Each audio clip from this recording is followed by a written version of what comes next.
How y'all doing? How y'all doing? Cowboys won last night, man. Had a great Friday, Saturday, Sunday, Monday. 4-day weekend.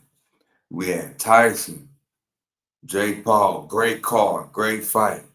You know what I'm saying? Great fight card. You know, even though Tyson did as well as I thought he would do.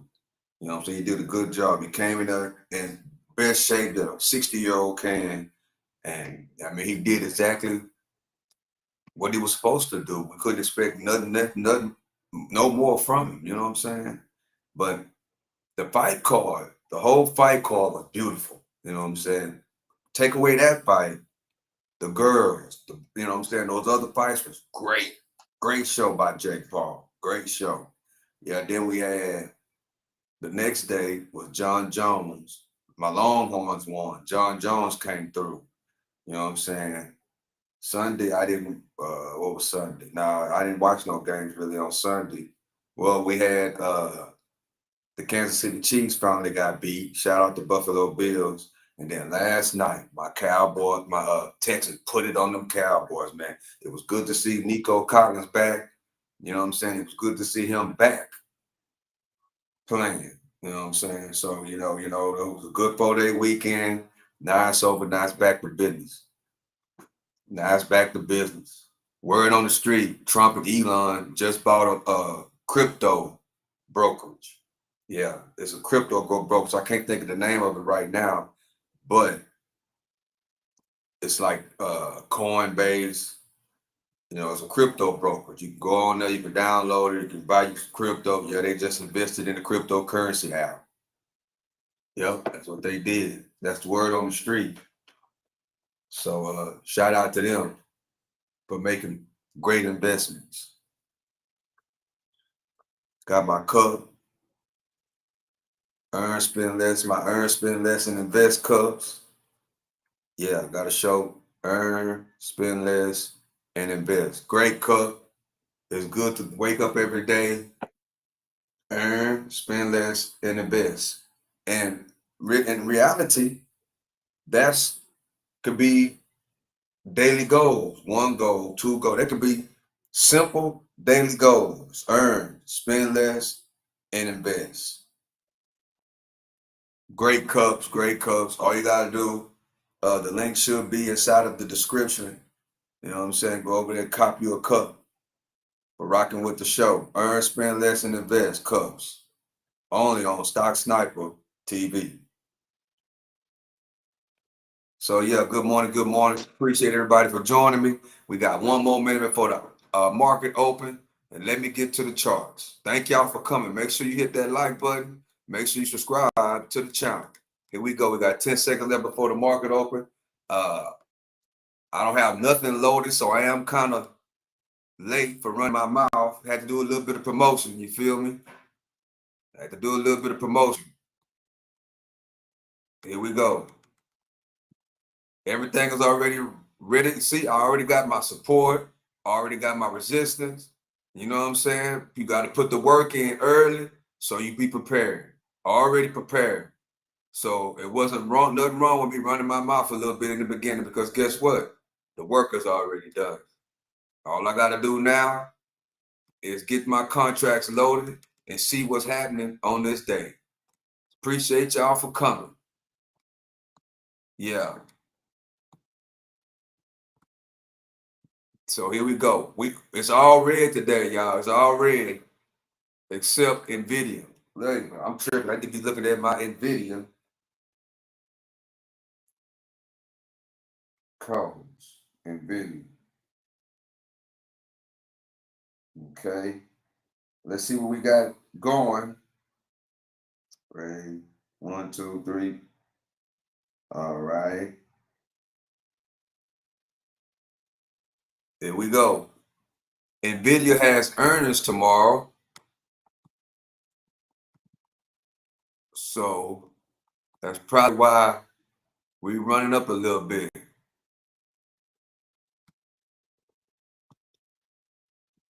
Let me erase one. No, I'll keep that there. Keep it right there. Let's see. 46.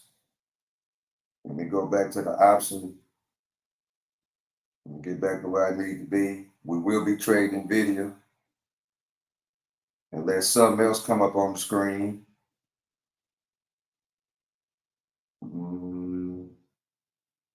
Let's see. Yeah, I'm checking everything out. Boom. Boom. Okay, can we get up towards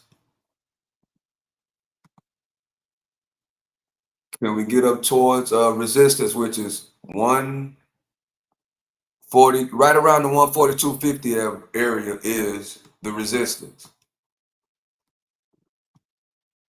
And let me cut on my Charles Schwab TD Ameritrade over here on the right. I have been neglecting my whole side over here,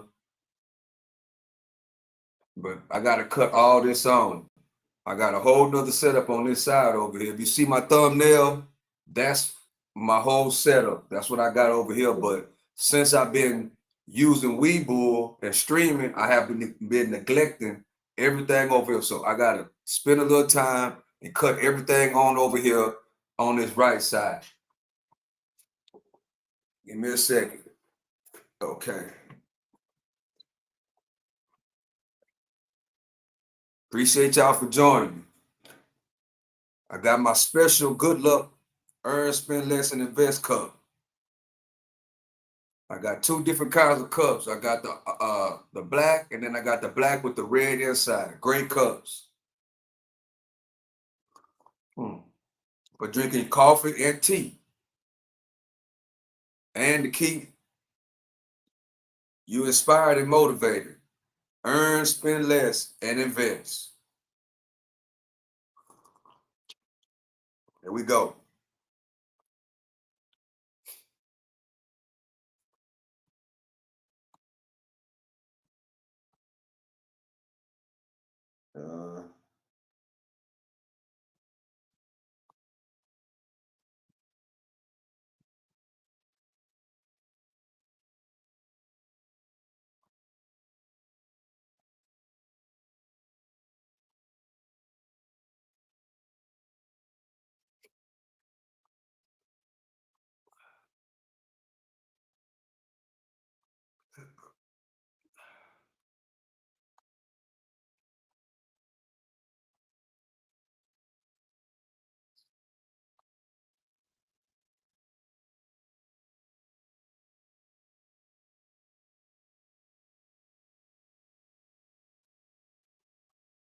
Watching to see what's going to happen.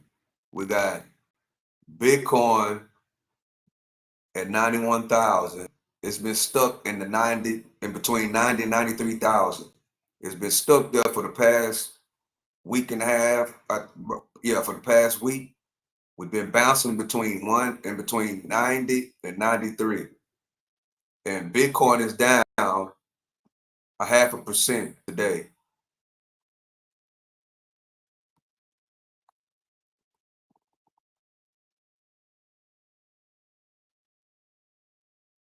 No trades yet. We've just been live 5 minutes.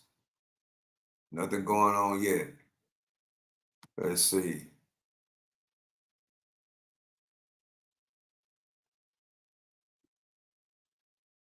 Nothing's going on yet. I'm waiting on my Charles Schwab to load up.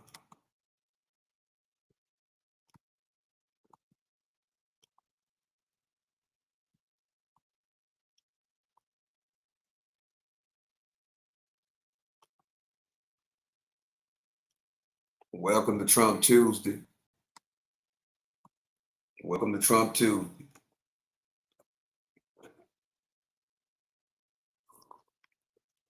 Look at that tea good. Let's see.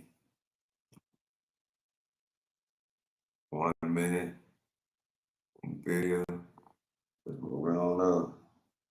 Call 142.24.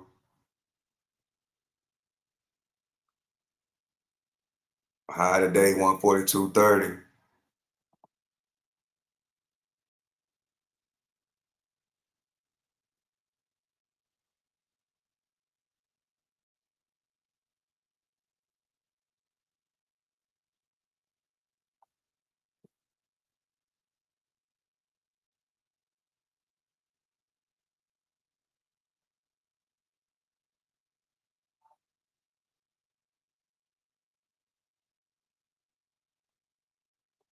get the other side set up. 142.50. 142.50.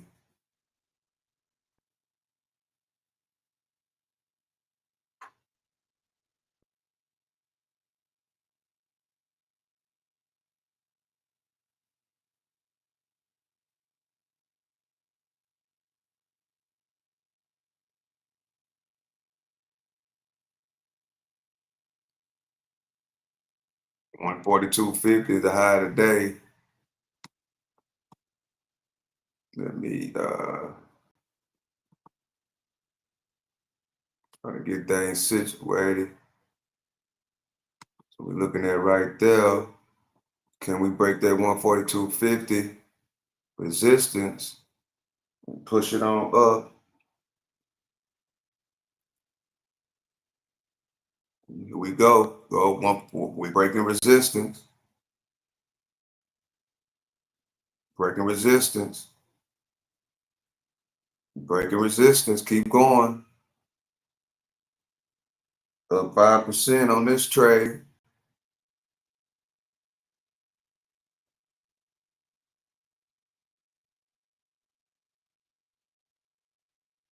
Keep going. There's buys coming in.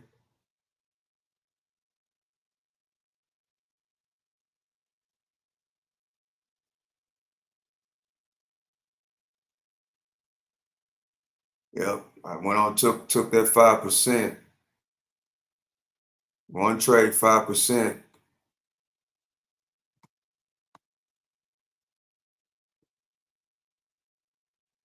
Let me do my recap. I got in on this 142.20 break of the resistance line and got out at 142.80. Took that quick 5% as we move on up. Everything's looking good. We're still on the uptrend. 142.99. 142.99. First 10 minutes, 5%.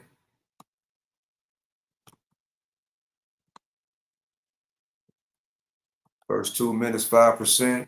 NVIDIA has earnings tomorrow. NVIDIA has earnings tomorrow. That's why people are buying in. 143 resistance.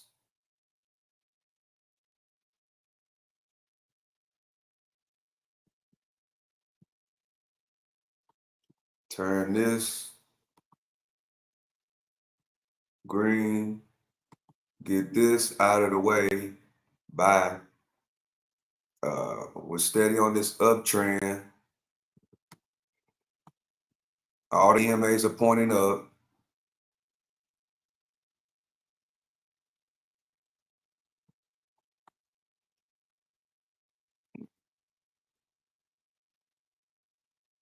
We're at resistance right now. We're at resistance. Oh, we broke the resistance. Whoa. Whoa. 143.25. 143.25.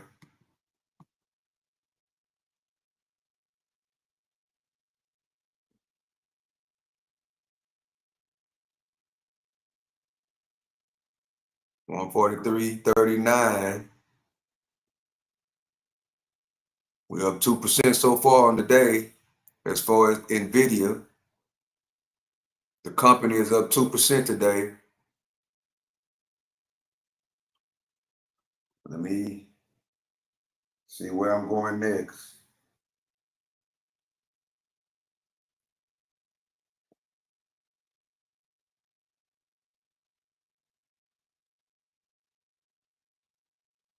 $143.55.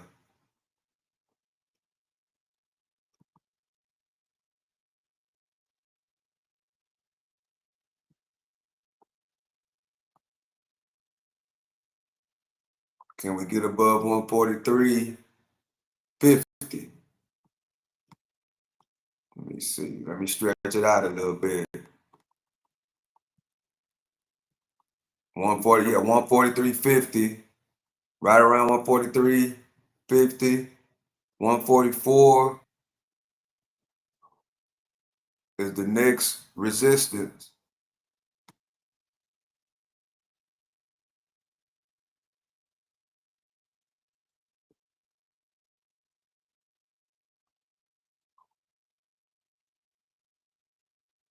Okay.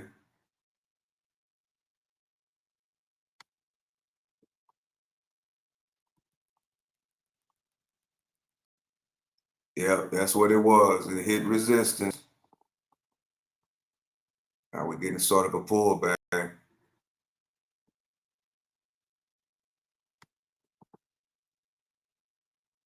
Now the old high is now support.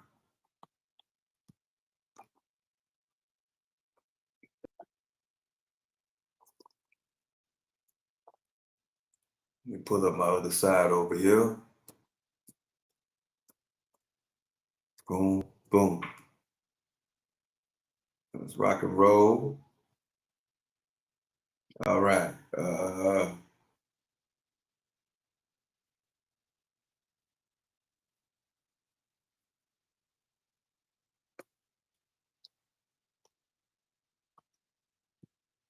Great rejection off that 143.50, which was expected.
Got the bounce.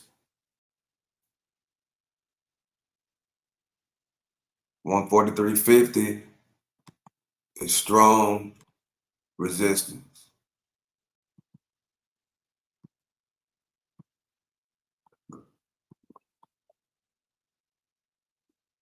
$143.50 strong resistance, stock sniper. 143.50 is strong resistance. As we head up on this uptrend, Bitcoin making a move. Bitcoin is green now, almost up 1%. Let's see. All right, the market is moving now. Let's see what the S&P 500 is doing. Okay. Everybody's getting close to going green. That's a good sign.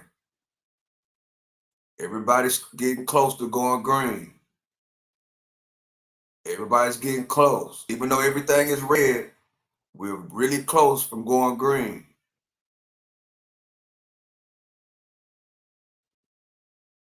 Okay, we're real close.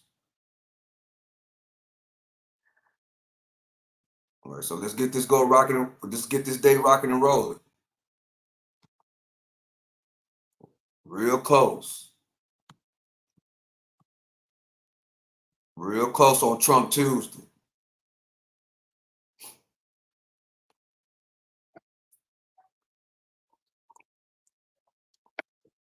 Bounce off that resistance, off that support line right there. Beautiful bounce. Beautiful bounce.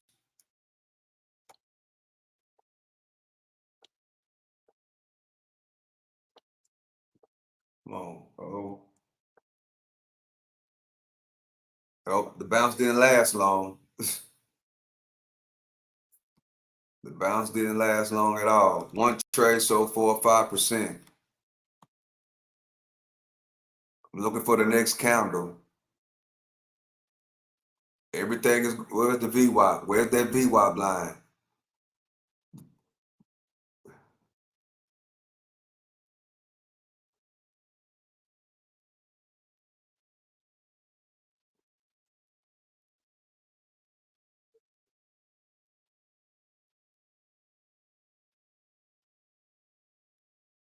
Break of the support line.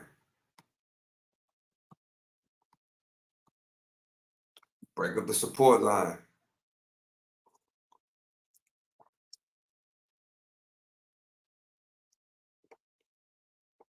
Come on, man.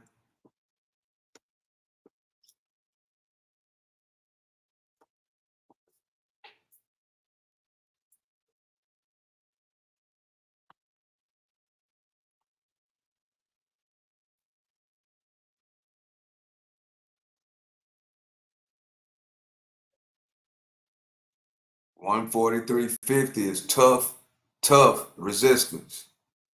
Tough resistance. We couldn't get past it. So now we're back 142.50, up under 142.50, looking for a bounce back up. We need to get back inside of the channel. Can we get back inside of this channel?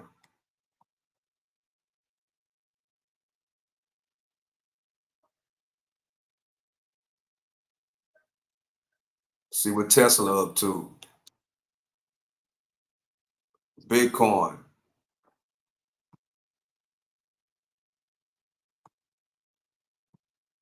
What Bitcoin got going on today?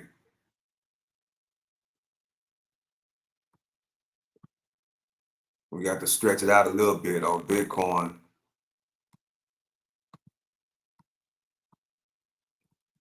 We're trying to get to 100K on Bitcoin. It's going to be a struggle, but we're trying to get up there. I think by the beginning of the year, maybe beginning of February, mid-January, Bitcoin will be at 100.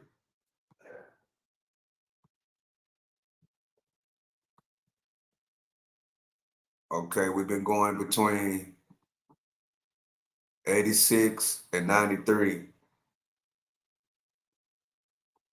Let me see. Let me get all this together on Bitcoin. As we took a little dip, but we're needing to get up above 93,500. That's resistance. We need to get above that to start another run back towards 100K. We go get 100K on Bitcoin. That's happening. But we had to consolidate a little bit. People sold, and we got back over 93.5. Once we get back over 93.5, we'll be headed up to my target. My target price is 100K. But once we get to 100K, it's going to be a lot of people taking profit. Because we've been screaming 100K for so long. We've been screaming 100K since 2017. That's been the motto: 100K, 100K, Bitcoin to 100K, Dogecoin to $1. We've been screaming that for a long time. And guess what? It's finally here. It's within reach. It's within reach. It's within reach. 100K. That usually be a support, but that's the goal. 100K, Bitcoin to 100K. That's the green line right there. That's the goal. That's really that's really resistance, but 100K, that's the goal. We're trying to get to 100K on Bitcoin.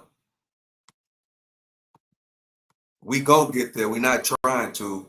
We gonna get to 100K, and it's gonna be a lot of selling once we get to that 100K. Let's see what the video is doing again. Major pullback on Nvidia. Man, bounced off that support line, bro.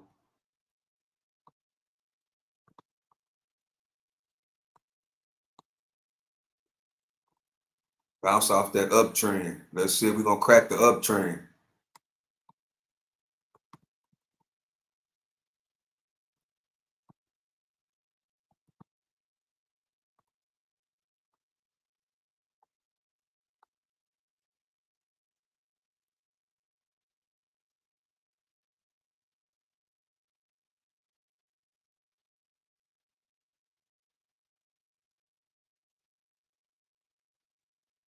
Let's see. Tesla, the next one to go green. Tesla.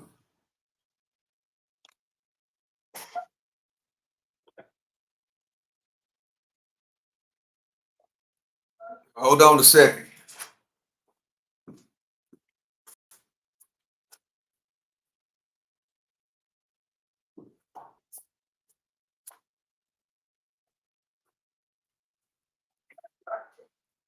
Tesla fighting to go green.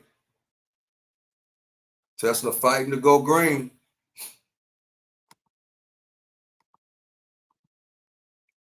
See. Hey, Mimi Roberts, how you doing? Good morning.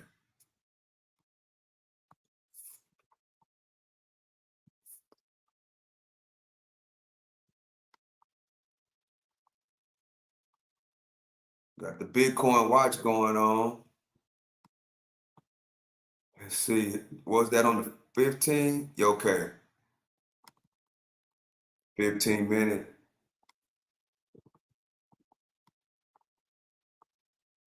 Everything's down today, though. Tesla, golly. Tesla, Microsoft, Facebook. Let me go back to the 1 minute. Facebook is down.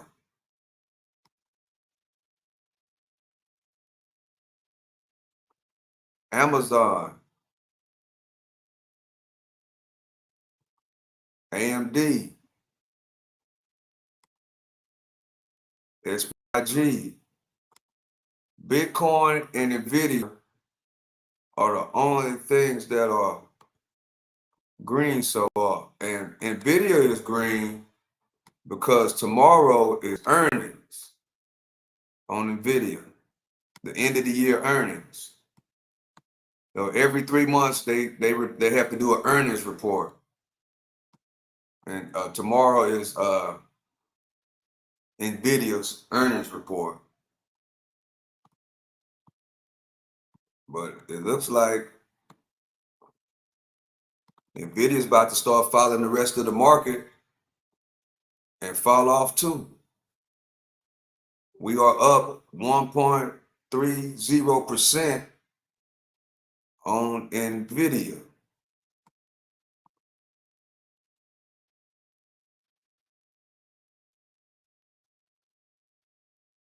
One trade so far, which is a small 5% on the first 3 minutes of the market being open, bought in on the resistance break and just took 5% and moved on. So I'm so glad I did. That's why I always take. When you got profits, you got to take them. If you got to take it. You got to take it. Even though we had a good pre-market with Nvidia and with a lot of these companies, we had a good pre-market, but it seemed like when the market opened or right before the market opened, everybody lost their gains. Let's see. See, we had a good pre-market. Boom, Nvidia lost its gains. Let's see about the SPY. Good pre-market, lost its gains. Tesla, good pre-market, lost its gains. Microsoft, decent pre-market, lost its gains before the open. Facebook, lost its gains. All these companies lost its gains right before the market opened. Amazon, same thing. Boom. AMD, boom, same thing. Bitcoin was red too. Lost its gains. Apple lost its gains. Google lost its gains. All of them. So it must have, all of them did this morning before the market opened.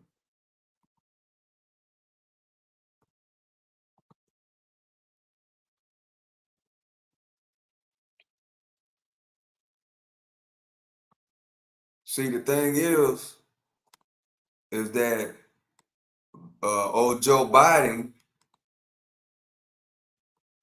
had approved those missiles to Ukraine so they can strike Russia.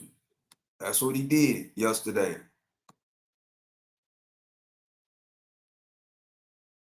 which Daddy said he would never do. He said he would give them tanks and guns and stuff to defend themselves, but not missiles to like launch and strike Russia. He said he wouldn't do that. But for some strange reason, right before he goes into office, he approves the missiles, which already been said, and all these equipment, all these the stuff that they're giving them, all got USA all on it, branded USA. So if they launch that strike on Russia, that's gonna be the start of World War III, especially if that missile hits an area that is not on the list. But see how they do it. They say, well, okay, we're only gonna strike these areas, these areas. So let's say that well, he already gave them to him. They take those missiles and strike an area where a bunch of people live at and kill a whole bunch of people. Man, that's gonna start World War III for real. That's gonna start World War III. That's exactly what's gonna happen.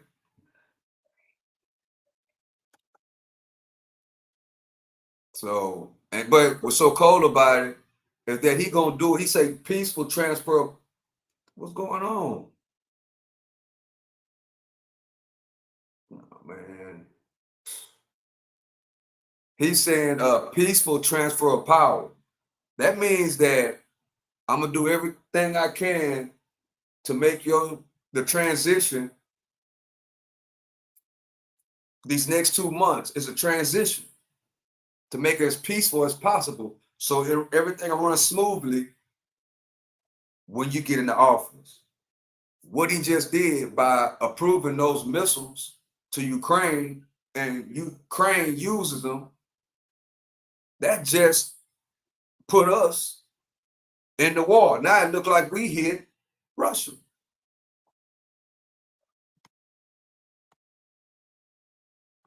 Right as a new president is supposed to come in. It's a shame. But then they get in front of the TV, you know what I'm saying, and tell us, oh, it will be a peaceful transfer.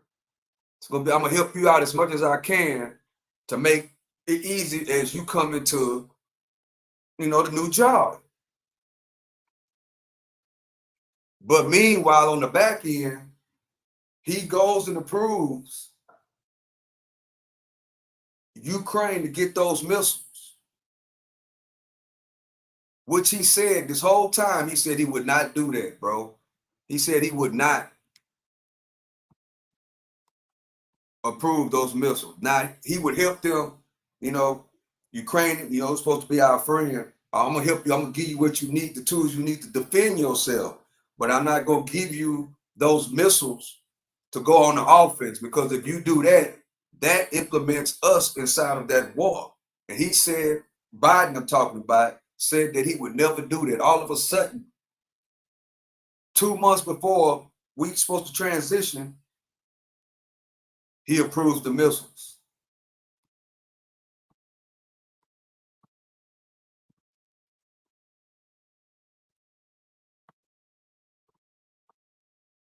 I don't just see how they can, if the people want to fight, let them fight, bro. Got to be in those people business.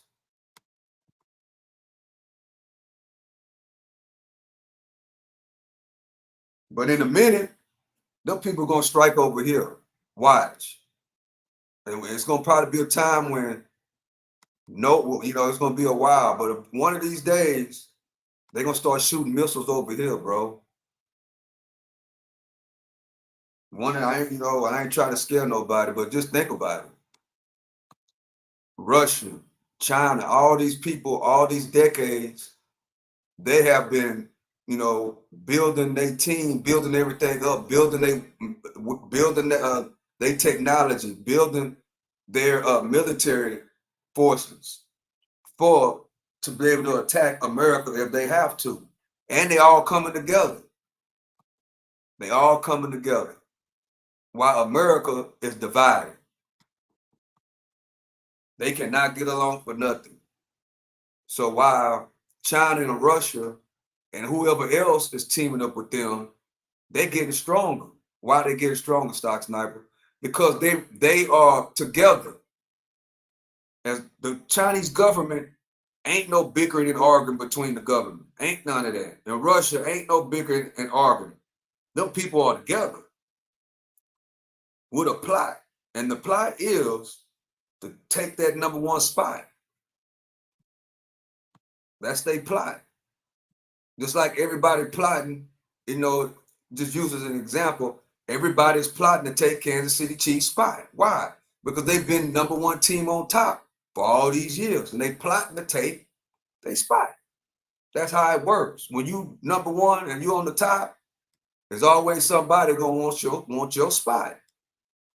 And if, like with the Kansas City Chiefs, if all the other teams know, well, hey, they bickered and argued on the sideline, they ain't getting along. You see Patrick Mahomes arguing with the coach.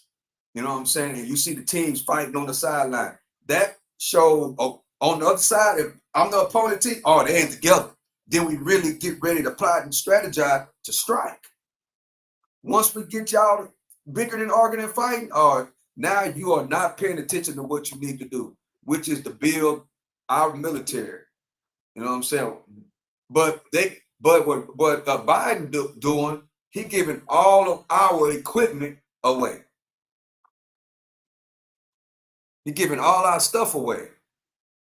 You know what I'm saying? And not building up the military. He's not building up the military.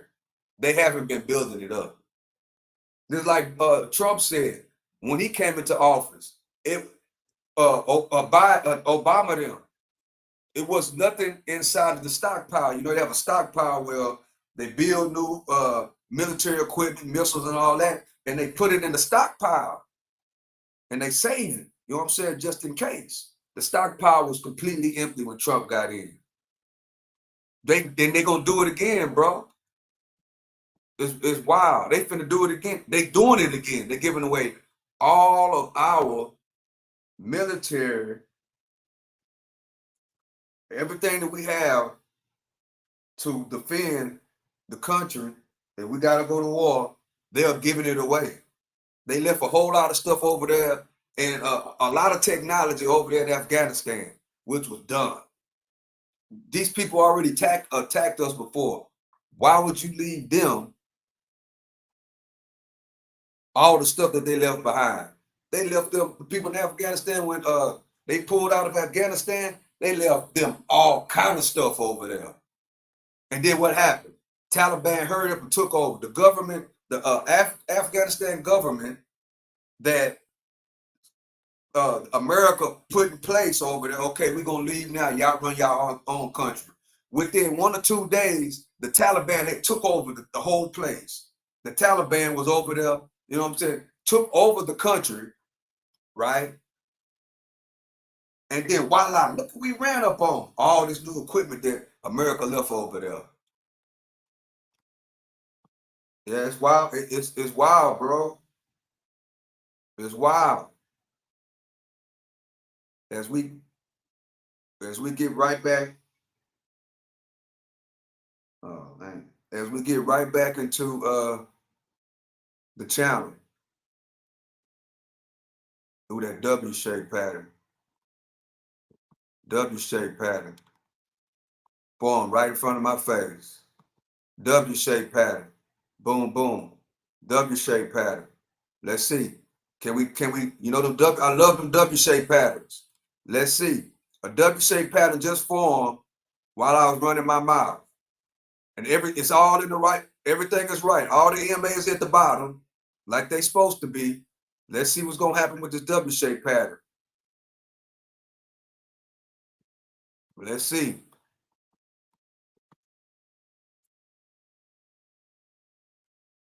I love them W shape patterns. Let's see. Only thing, it's not that much volume. Let's see. Can we get a W pattern breakout? Clearly see the W. I love them W patterns. I love it. Let's see.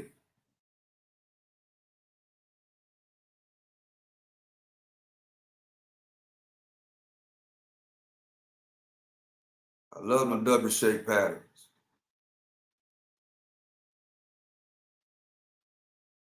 Can we get the W shape pattern breakout? Look like it wants to break out. Let's see. While I've been running my mouth, ran right into a W shape pattern.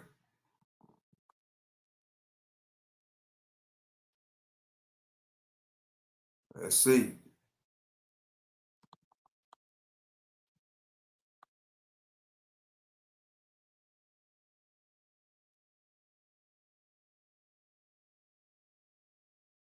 See how it's gonna play out. It is moving kind of slow, but that W shape pattern has formed and looking to break out.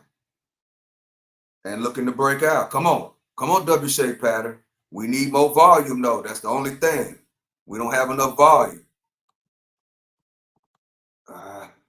We don't have enough volume. The volume bars are real low, but we're looking like we're gonna break out on that W shape pattern. We walked right into a W shape pattern. Don't tell me that day trading is.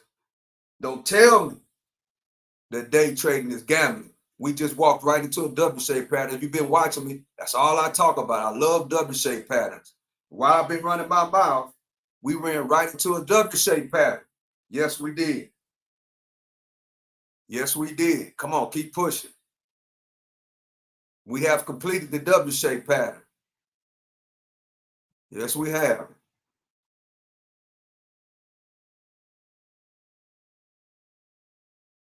But we need a little bit more volume to crank it up.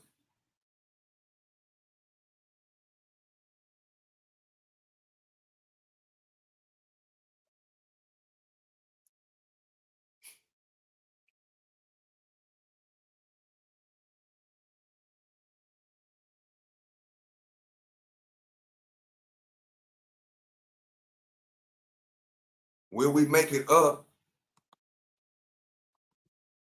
to 143.30? At least 143 even.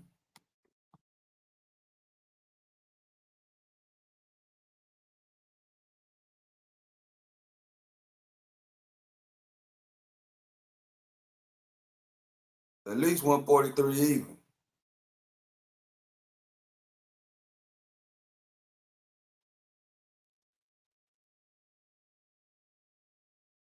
Great W pattern. Complete W pattern.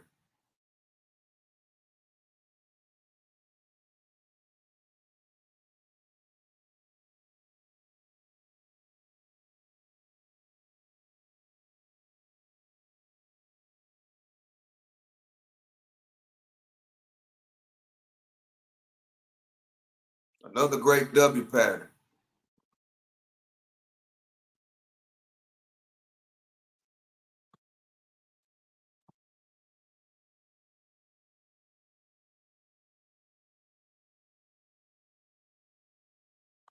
Don't tell me. Straight W pattern. Let's see. Now,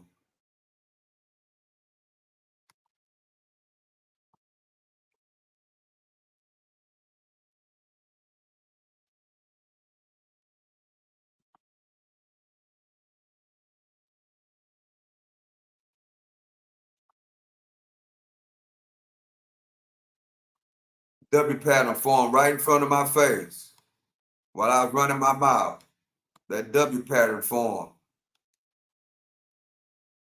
So did, right in front of my face.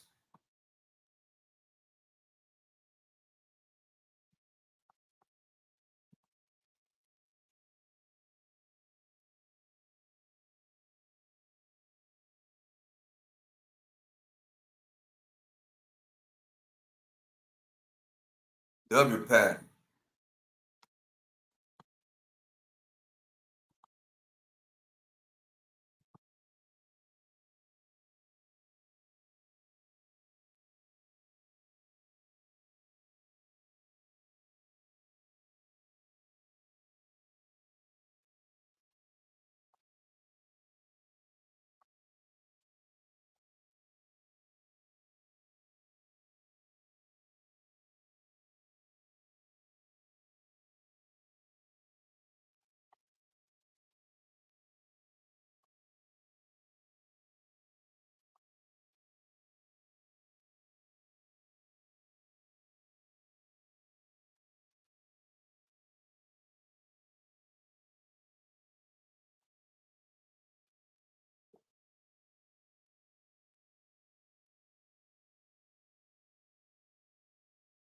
And we're gonna break that 143 to get back up to 143.50.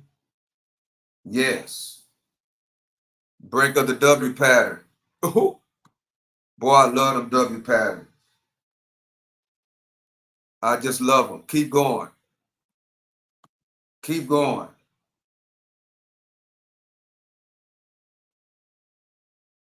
Only thing, we don't have that much volume to really, really push it. We don't have that much volume to really, really just push it.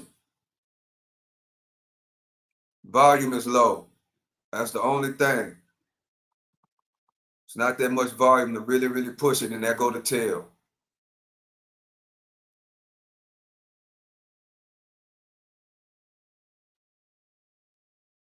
There go the upper shadow for a reversal. We don't have the volume to really, really just push it. But we did get the W pattern. It was successful. It just wasn't a breakout, but it was successful.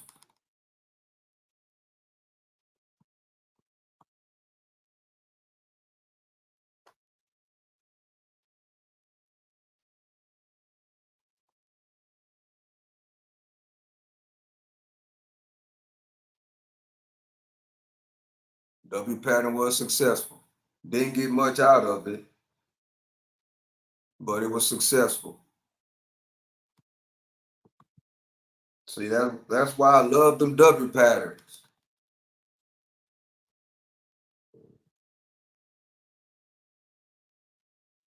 I love them.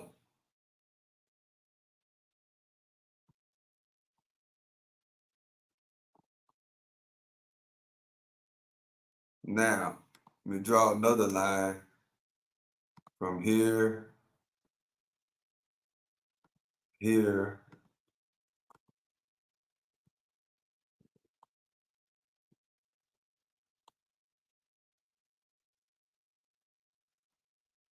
them W patterns are the one.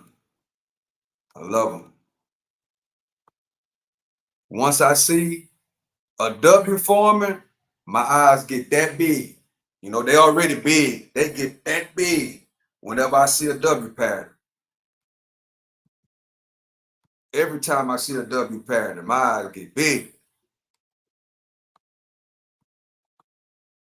Every time.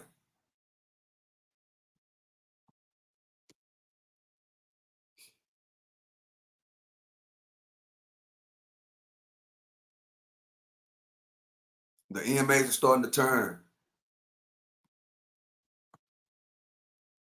See, only thing, we didn't have a lot of volume to push this W pattern up to here. We didn't have enough volume.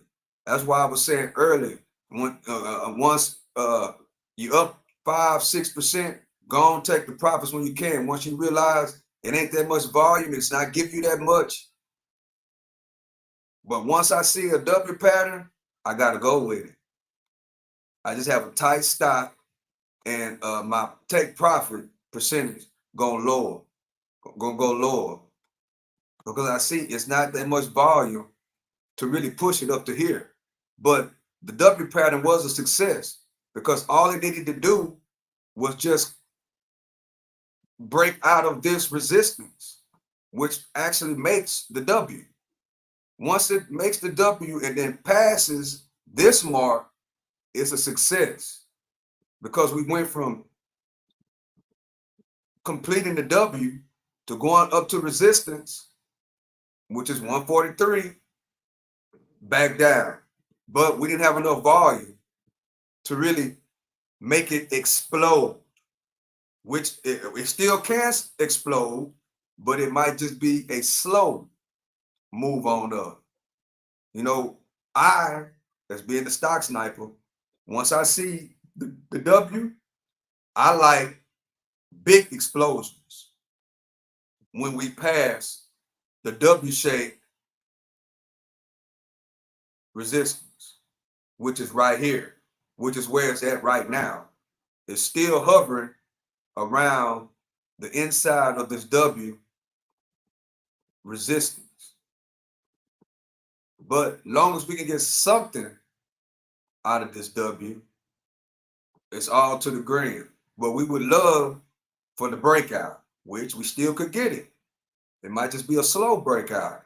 Because why, stock sniper? Because we don't have that much volume. There's not that many. Everybody's waiting on earnings tomorrow, basically. Earnings is tomorrow on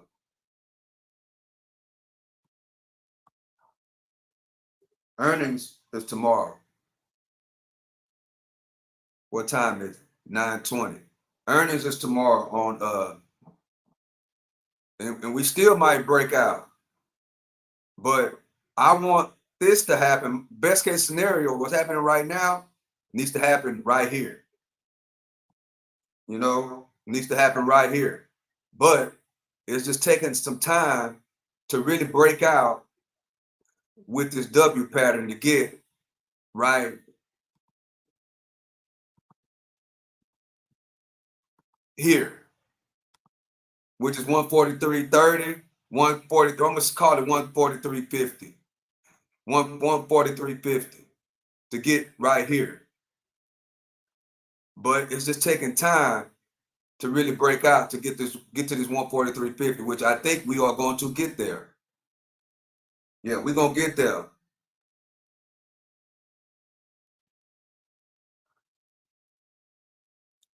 We should get there.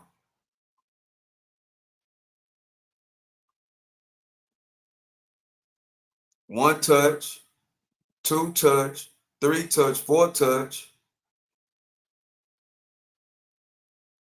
Another rejection of the of breaking the 143. This is the downtrend line, but all the EMAs are still pointing upward. But we're looking for the 140 break. It just took 1, 2, 3, 4, 5, 6, 7, 8, 9, 10 minutes.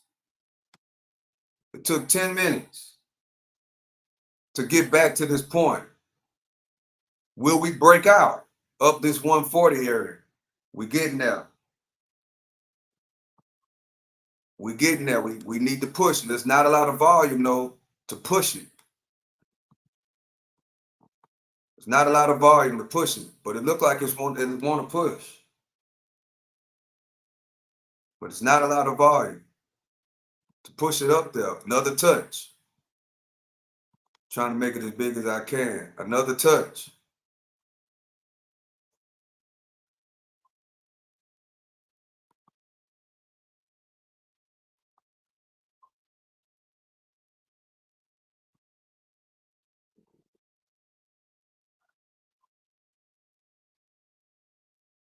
But we got to break above this 140,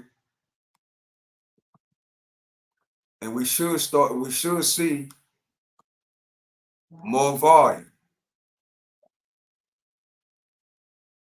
W-shaped pattern. But we didn't have enough volume to push it up right here. And I don't like waiting 10 minutes to get the breakout. I like the W pattern breakout right here. But we didn't have it. So if I'd have took it, I'd have had to get out right here on this candle, because I don't want to hold another 10 minutes to try to see if it's going to break out over here. But then we're getting all these touches and all these tails to push it back down. We back up under the downtrend line. We're down up under the downtrend line.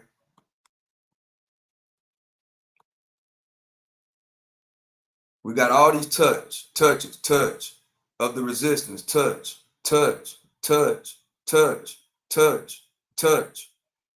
That's 4, 5, that's 7 touches. And we're getting rejected.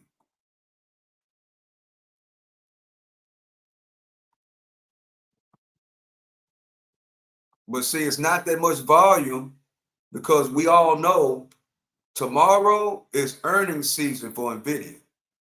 Tomorrow they report their earnings.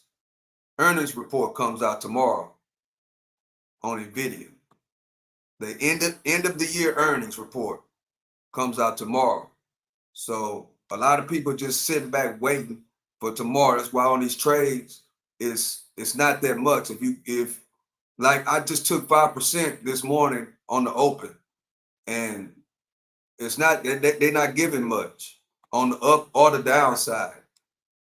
But the W-shaped pattern that I always talk about did work out. It just didn't break out. It's taking too long to break out. Which it looks like it's testing the 140 again. It's testing the 140 again. After 1 touch, 2, 3, 4, 5, 6, 7. It's the 8th touch of that line. But the EMAs are still pointing up.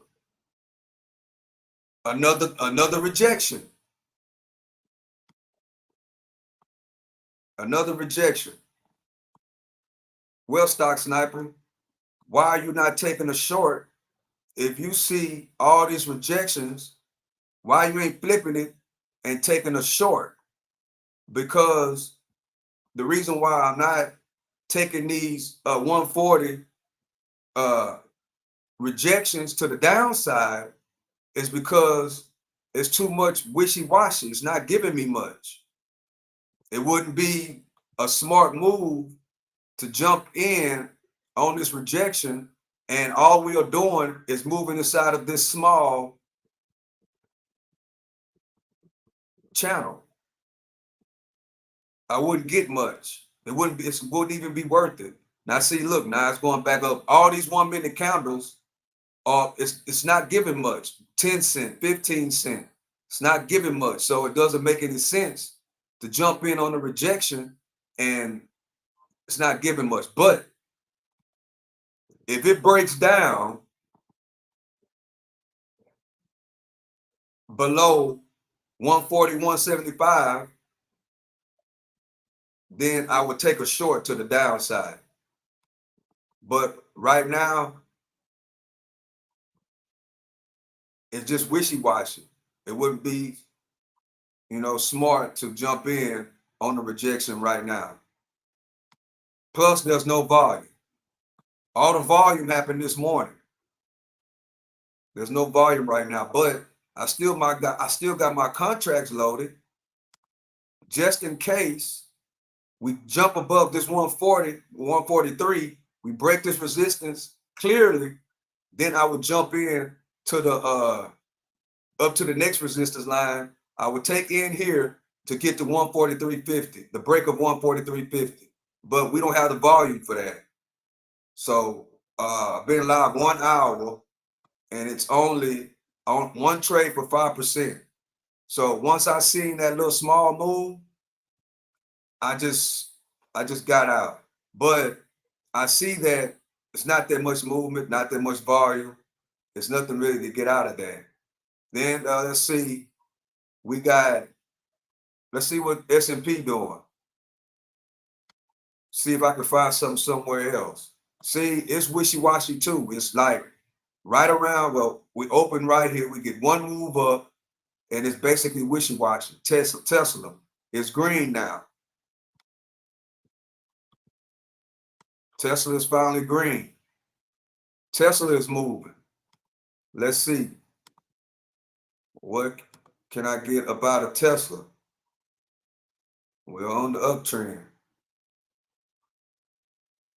Boom.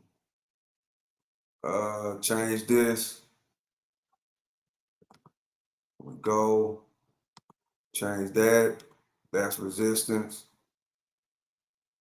Tesla's looking good. Let's see about Microsoft. Microsoft steady heading down.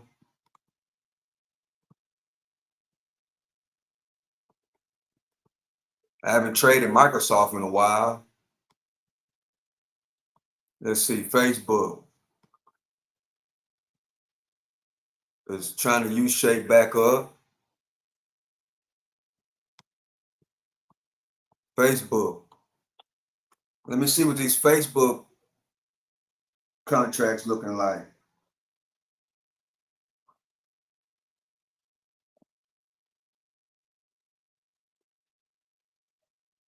Yeah, only day trade the top companies. That's it. I don't play with the penny stocks. I play with, let's see. Uh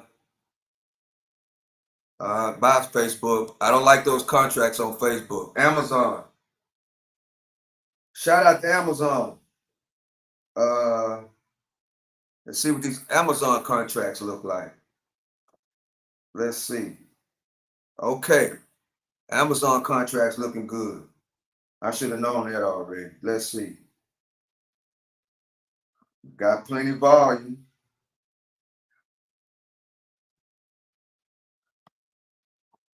Let me see what Amazon been doing.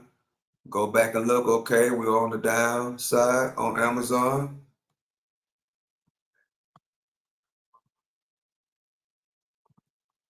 We open up and look.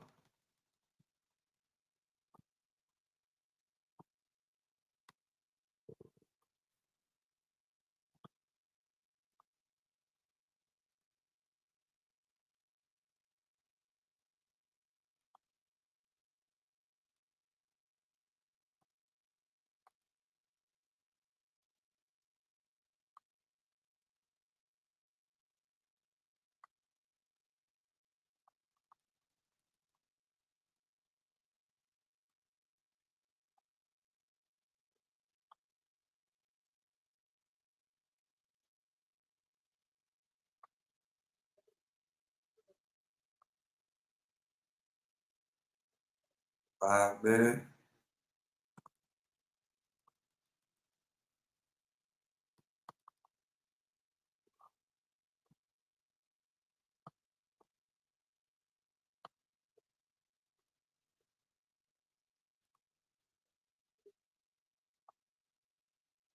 Support right there.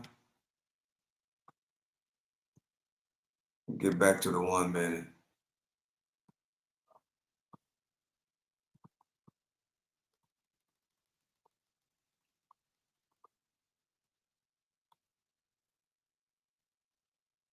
Uh,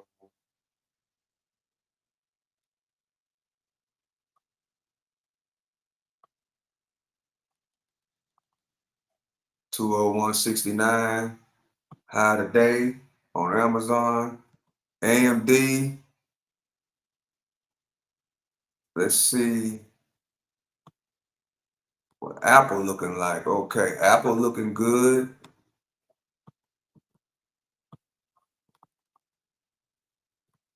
Apple earnings should be coming up soon. Let me see, when is Apple's earnings report? Apple's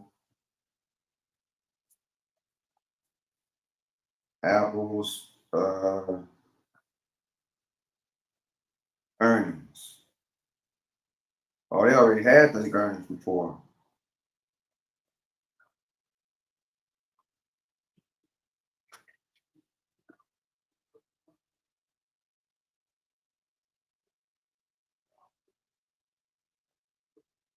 Apple already had earnings for the end of the year.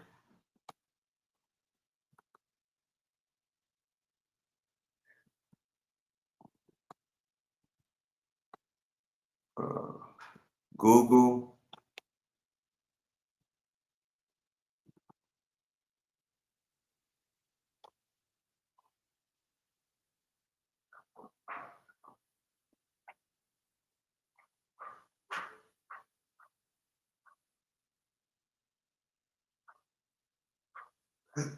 Oh, that's not the right Apple.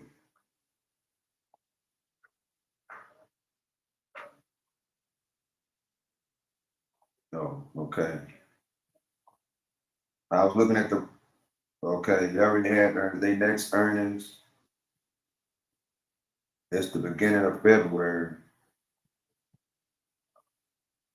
Okay, let's see.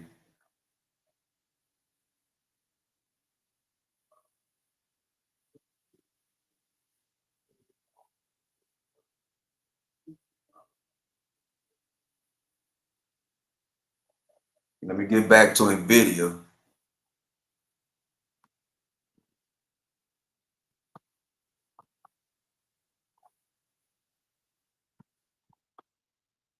Yeah, I don't like those contracts. Well, while I was moving around, NVIDIA broke that 143. The W pattern. It took a while because the volume ain't low, but that's why I love those W patterns. That's why I love them. I just can't hold them this long. I can't hold them.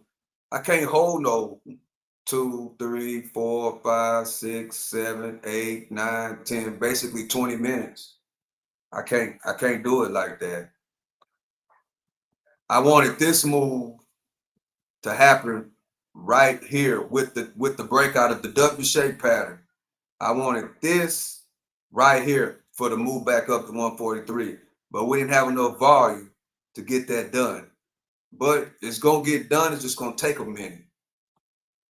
It's just gonna take a while.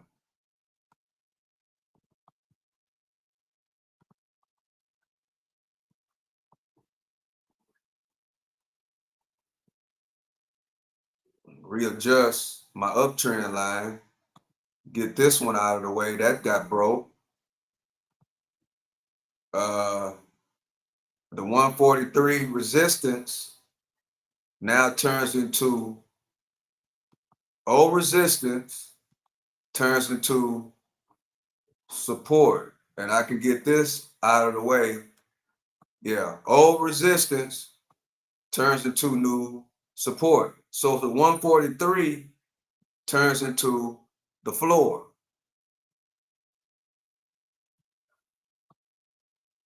9:30. Been alive an hour and 6 minutes. One trade so far, 5%. Not seeing too much. Not that much volume. So I'm just sitting on my hands on Trump Tuesday. Okay, here we go. My target from the W shape pattern is 143.50. If you've been here, I called out the W shape pattern, but it just took a long time for it to actually come through. But this move right here, I want it to happen right here. But we didn't have enough volume. So it actually happened. It's happening 20 minutes, 30 minutes after I ran up on this W shape pattern when I was running my mouth so much. So where I'm at, I need to get back to the contracts because I'm gonna play the breakout on NVIDIA. Let me get back to where I was.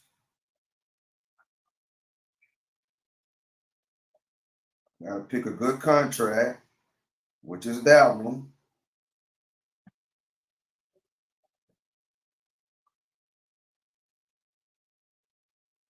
Let's see. But we don't have that much volume, so it's gonna be a lot of up, down choppiness. It's gonna be a lot of chop before we get back up. We just made a big, that W shape pattern has caused us to basically make a big semi V, but it's just slow.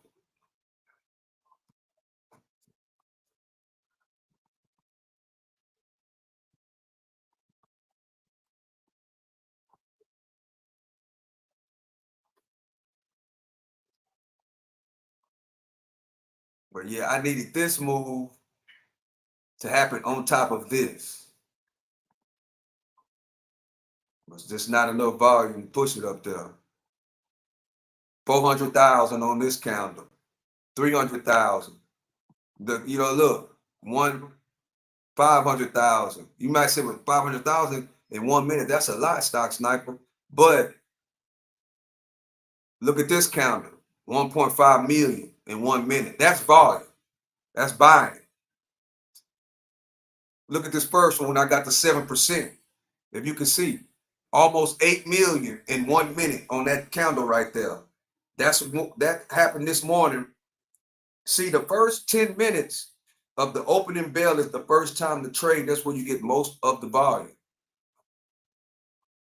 With 7 million, almost 8 million on this candle right here that I'm pointing at. 8 million in volume. That's movement. After this, that's what? 8 million, almost 10 million in 2 minutes. After that, volume went down, 1.5 million, 1.2. Still decent amount of volume for every minute, 1.4. But then this W-shaped pattern, because when I stopped running my mouth and I noticed that this W-shaped pattern was forming, look, 633,000. That's why we had to wait all this time to get the W-shaped pattern to really get back up to the 143.50. See, I like these 8 million candles. You know what I'm saying? Going my way. These little bitty 1 minute candles like 300,000. I don't like that because you get a lot of chop. I don't like that. That's not how I trade. Some people, a lot of traders will get in on a bounce down here. They'll say, okay, it's the W shape pattern. Once I see it, the W shape forming right around here, they'll get out right here, but they know how the W shape pattern works, and they'll hold it all the way through. I can't trade like that. I don't trade like that.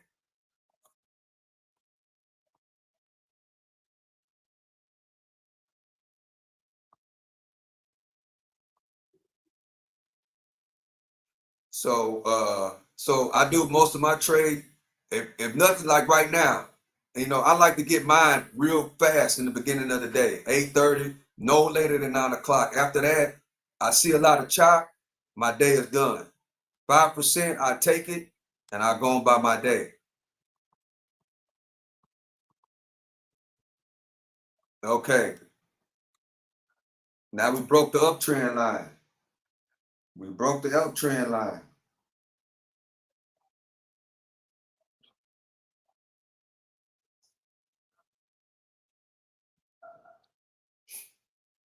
It's just too choppy. Look how small these 1 minute candles are. Take how small they are.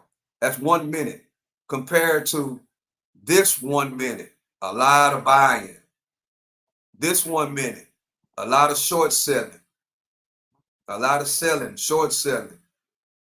Compared to these little bitty, it's like nothing move, no movement. It's not worth it. For me, it's not worth it. Some traders are just catch these bottoms and then just hold. They'll just sit here and run their mouth and hold and let it run on up. with the stop loss down here, just in case it don't go their way. But I like volume, which is we're starting to see a little volume on that candle. But I like volume, and it's not happening.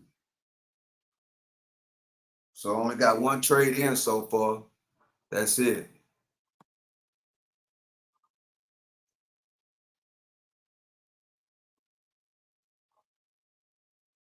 So we watch it now to see if it's gonna break this 143.50, this high of the day. Can we get above this high of the day? 143.50. Let's see if that's really the high of the day. Yes, 143.50 is the high of the day, which we have strong, oh man, come on, bro. We have strong resistance from Friday of the 143.50. Rejected, rejected, rejected, rejected, rejected. So that's pretty strong resistance at that 143.50.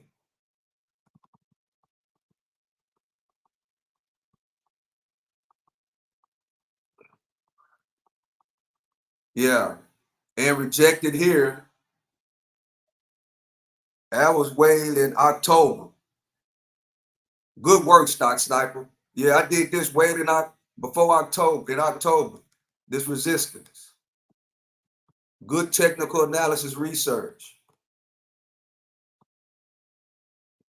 All this resistance. So 143.50. Hold up, let me get back. I don't want to miss it. The 143.50 is a strong resistance line.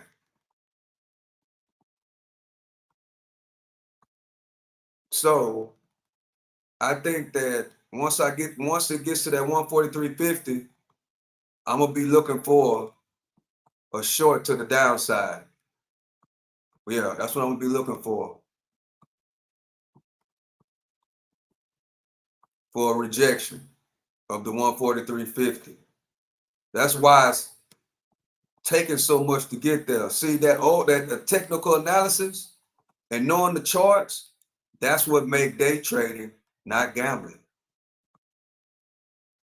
Reading the charts, understanding what's going on. So let's see what's gonna happen.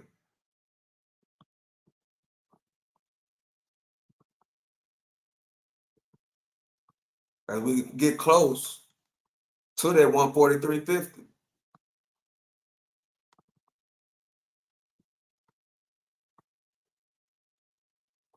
Oh, yeah. I just went back and looked and refreshed my memory that 143.50 has always been, it's been hard to break ever since October. So let's see if we can break it with low volume. That's another thing. We got low volume, but the only good thing that we got going for us is that these EMA lines are at the bottom where they're supposed to be. So I got to keep that in mind too. Even though I still got my long contracts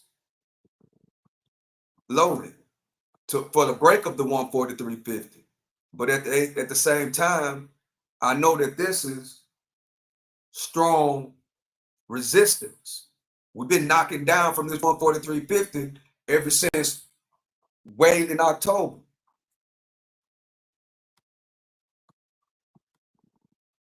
And I just don't know that, but all the traders in the world also know that too. That's why, another reason why there's really not no volume. But only thing that we got going for us is that these EMAs are up under the candles. That's the only thing we got going for us. That's the only thing we got going for us. If these candles were up here instead of down there, automatically I would be saying short. 143, short, plan B, short. But the candles are up under. So that's the only reason why I'm sticking with the 143.50 break. But at the same time, If I see it go, I automatically switch it to a short quickly. So let's see. It's just taking a long time to get to this 143.50. So plan A is the break of 143.50, the strong resistance line. That's plan A. Plan B is the rejection to take a short back all the way back down, because we seen all the way from February we get the rejection to 143.50. And at this time, it is very difficult to get to the 143.50. We've been there once today and got a big rejection.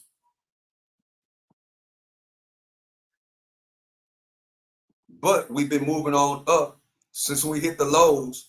We've been on this uptrend. So something is about to happen once we get to 143.50. Something gonna happen. I just hope it doesn't reject before the 143.50.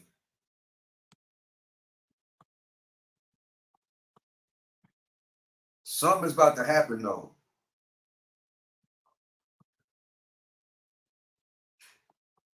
Let's see.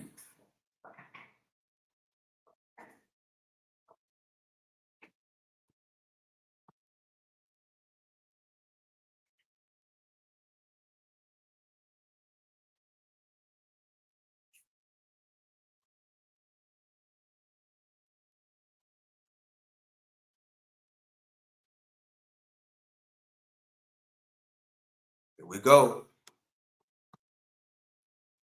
Another touch of the 143.50. Only thing we got going for us is that the EMAs are on the bottom up under the candles instead of at the top. That's the only thing we got going for us. Will we break that 143.50? Let's see. Dang.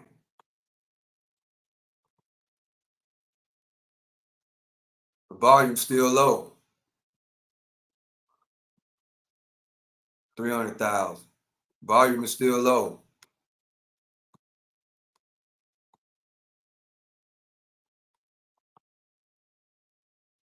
$143.56. Let's see. Will volume start to come in?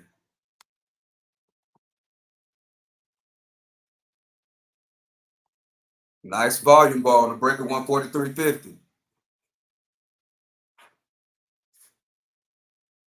Nice volume ball to void 143.50.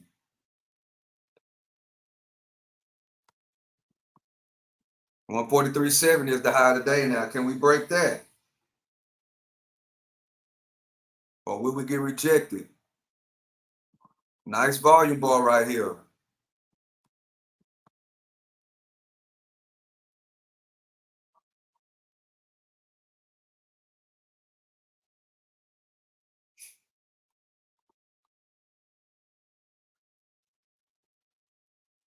Boy, it took a long time to get that W-shaped pattern. Oh, there go that tail. Here we go.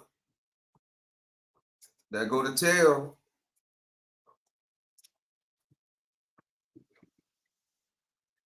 That shows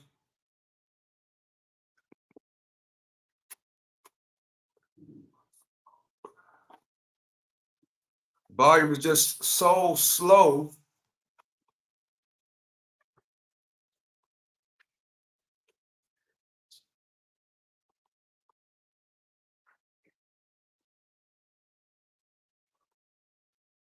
We got to break that 143.70.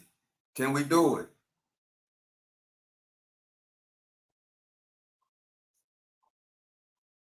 Up 2%. Stock stop. You can't hold. You got to take it. Up 2%. There go the break. Up 2%. 143.83. Can we keep going? Up 3%. I got to take that. Give me that. Boom. Quick 3% right there on that 143.50 break. Why you took so quick, Stock Sniper? Because all this choppiness that was been going on I'm green, I'm green. I can always load up and retrade again. I can always reload up and trade again. But I know all the choppiness and the volume is really not how it's supposed to be. The volume is not how it's supposed to be. So I gotta take it. I gotta take whatever green I can get. And if it come back around, because I can load up and trade again, right? I can load up and trade again. If all of a sudden it start going crazy, I still got my contracts loaded, and all I gotta do is just press buy. So I just take it like that, press buy and have my stop loss. See, on the second trade, I gotta do my recap. So when I look over these trades tonight, I would understand and where I could have done better. But I did pretty good. The 143 break. Now we broke the 143.50 with strong resistance. We good now. But I looked at the 143.50. Okay, once I understood that, all right, these lines are up under the candle. The lines are up under the candle.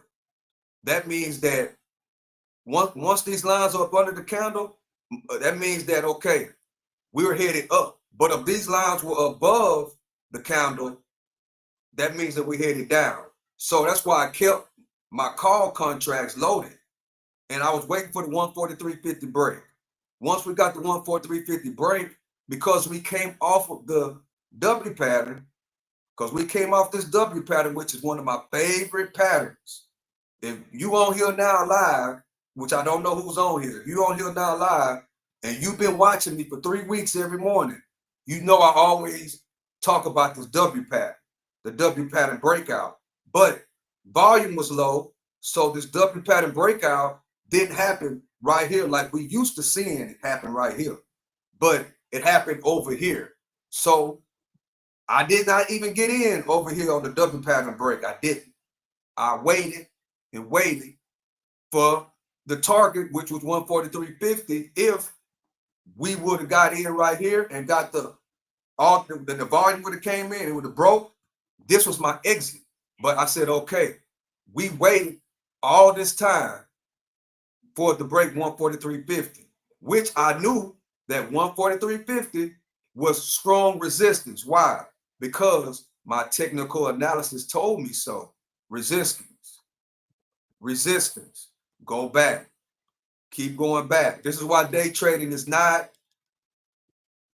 gambling. Go back. Resistance. All this resistance. All this is resistance. And we head back down. So my plan B, my plan A, like I said, if you was listening, my plan A was the 143.50 breakout. Plan B was 143.50 rejection from the past. But,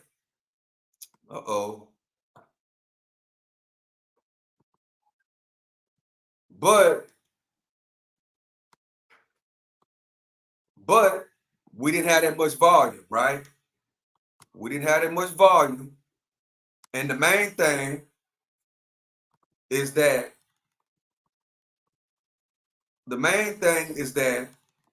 we coming off the W-shaped pattern that I love, which I know W-shaped pattern means breakouts. Whether we get the breakout here or we get the breakout there. I knew that. And also, which is a main component, is that all of these EMAs, the 13, the 9, the 20, the VWAP, all of these lines were up under the candles. And plus, we what? We above the uptrend. So I knew we had more going for us than against us. So all I was waiting for was the 143 break. Once we get the 143 break, which is old resistance, heavy resistance, because we've seen that in the past, which every trader knows that. So that's why we see it going up even more. Why? Because everybody knows that this was strong resistance. Once it broke resistance, that resistance line is over with. It's over with. People just buying now, rolling with it, going with it. Well, stock sniper, why you didn't stay in? I didn't stay in because I didn't want to take this chance of all this small, all of this choppiness. I did not want to take the chance. All I wanted was the 143.50 break, which I got. Once I seen confirmation, which confirmation was this candle and this candle. Once I seen this candle form, okay, that's a clear break of the 143.50. Boom. Pull, I already got my contracts loaded right here. Press buy, boom. Okay. Once I press buy, I got my stop loss where? At the 143.50 line. That's stop loss. So meaning, no matter what, I'm only risking 1%. For what? For 1% for a 5% gain. So once we got up to here, and it was this candle right here. Once I seen this tail and it looked red, I got out because I didn't want to have to get in caught up beside of the choppiness. I just took the 5% and moved on. That's exactly what I did. Quick take profits and moved on. Now, but see, also, I'm loaded up now. I see volume coming in. I'm still loaded with the same contracts. If I see something, which I did see, but I'm running my mouth, I had to do my recap. I still see what's going on. Look at the volume. Y'all see the difference of the volume bars from when I was saying earlier? No volume. The volume has doubled since then. Why? Because of the 143.50 break. That's why. That's why. So let's just see what's going on. As what's happening right in front of our eyes, all this was red. Also know, okay, the market is starting to turn around. Companies are starting to get volume to do what? Turn green. Everybody's going green now. All this red was there at first. Now look, Facebook, green. AMD is starting to turn green. At one time earlier this morning, all this was red. Only thing that was green was Nvidia because of anticipation of the earnings report tomorrow. So look, that's what's going on now. We broke the 143.50. Now people are starting to buy. Okay, stock sniping. What is the next resistance line? Well, let's see. Let's see. What is the next resistance line? On Nvidia, 149.50 is the next. 149? No, that's not the next resistance line. Let me go back. That is a strong resistance line, no. 149, 150 is really the strong resistance line. Yeah. So the next resistance line would be, as we can see, well, how do you establish the resistance? This is how. As it goes up right here, we're going to go from right here, right? It starts going down right here. That's a resistance line. It comes back down to here. That comes with support. But this day it goes back up. So this becomes resistance. This becomes support. Old resistance comes up as new support. This is resistance. Goes down. Support. Up. Resistance. Support. So wherever there's an up and down, that's support and that's resistance. That's the floor and that's basically a floor and the ceiling. So the floor and the ceiling. So as I'm opening up and I can see, this is the floor. This is support. This is support. That's resistance. That's the ceiling. This is support. That's resistance. It's the ceiling. Now we broke this resistance right now because once you go up under the support now becomes the ceiling, which is resistance. So when we went down here, now this resistance automatically comes, this support automatically comes resistance. Now we're moving back up. That 143.50 is not resistance anymore. Now it's support. So now we got to find another support line. Another resistance line. So let's see. Another resistance line, which would be 145.50. Old support holds up as new resistance.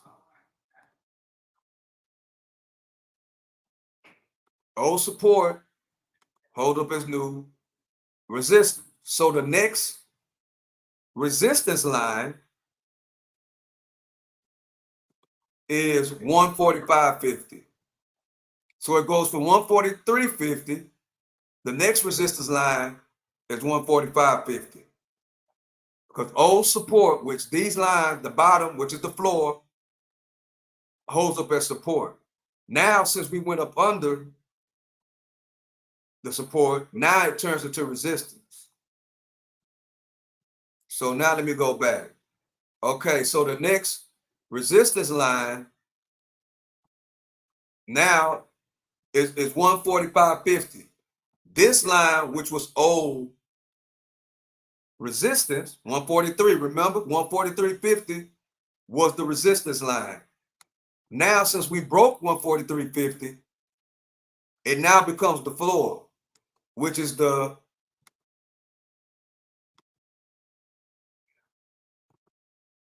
support. And this, I can just move that out. That's gone for right now.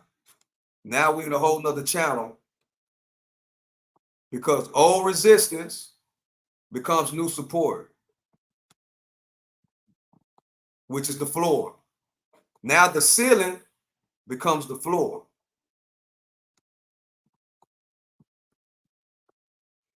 And now, see this 143.50, that is heavy resistance. Now we make another resistance line, which is right here, the high of the day.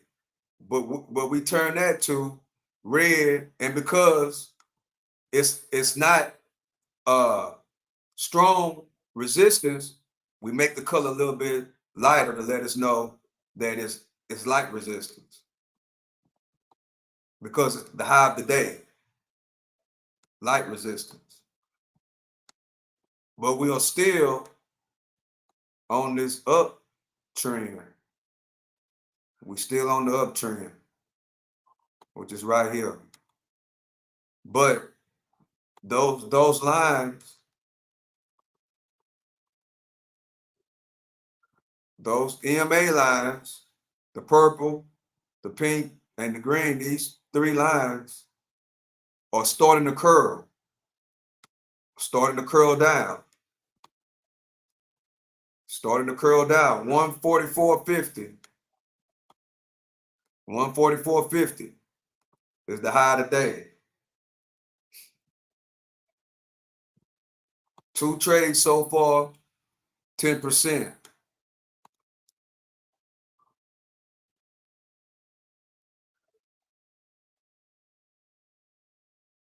$143.50 is strong support.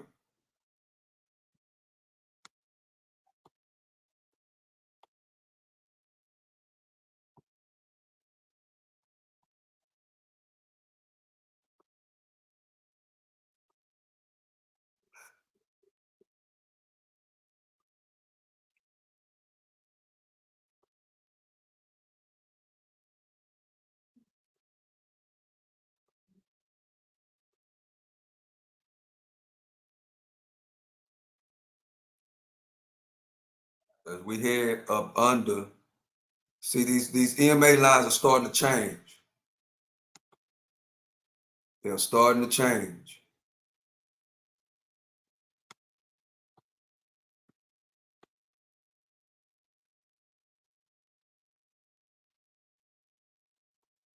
Wait, no, that other trade, that last trade I just did, that 143.50 break, it was 3%, it wasn't 5. Yeah, it was 3. So I'm up 8% on the day. Looking for my next trade. As these volume balls have increased a lot because of the 143.50 break. Because of that. So we're at 144.50. I gotta look at something. 143.50. It ain't even pro.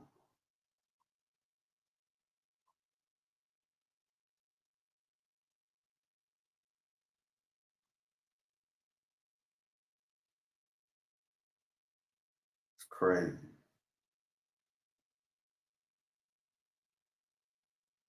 Let me get back to NVIDIA.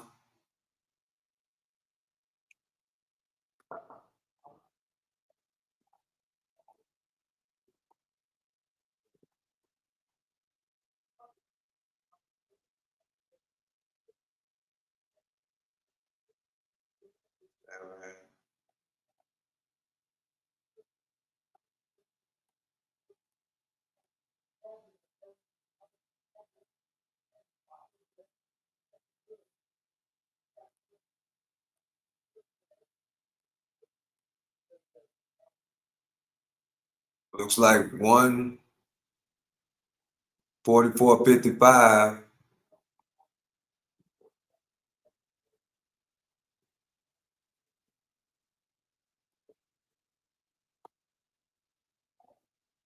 Let me move around. SPY,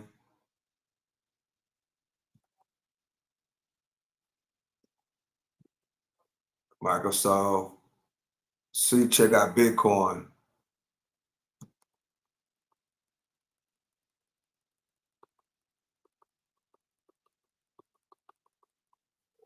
Check out check out Bitcoin. Bitcoin still trying to break out of the 93 200 range. Can't look at Bitcoin on the 1 minute though. Yeah, Bitcoin it took a dump. It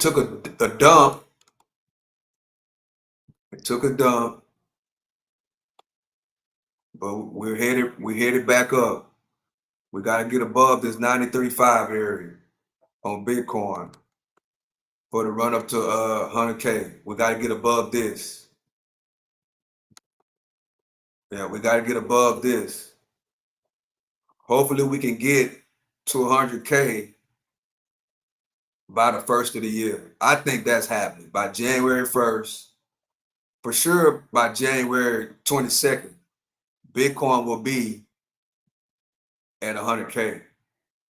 The thing is, what's going to happen once we get to 100K? Because a lot of people have been screaming 100K, 100K, 100K since forever. So we're finally going to reach that 100K. There's going to be some selling at this 100K. A lot of people are going to take profits at 100K or some profits. It wouldn't be smart to take everything off the table, but it will be smart to take something off the table, at least pull out what you put in and let the rest go on Bitcoin. Yeah, don't diamond hands these cryptocurrencies unless you got it off the exchange. Yeah, you got to take it off the exchange. I wouldn't keep it on none of these exchanges.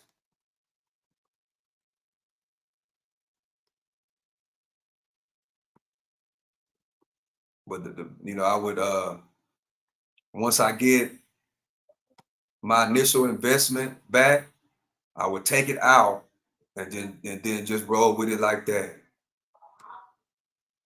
That's the best thing to do. Yeah, that's my plan. That's plan A right there. Once I get out what I put in, especially if I can get out what I put in and plus a little extra and still have some left over to just let it roll, yeah, that's the best plan right there on crypto.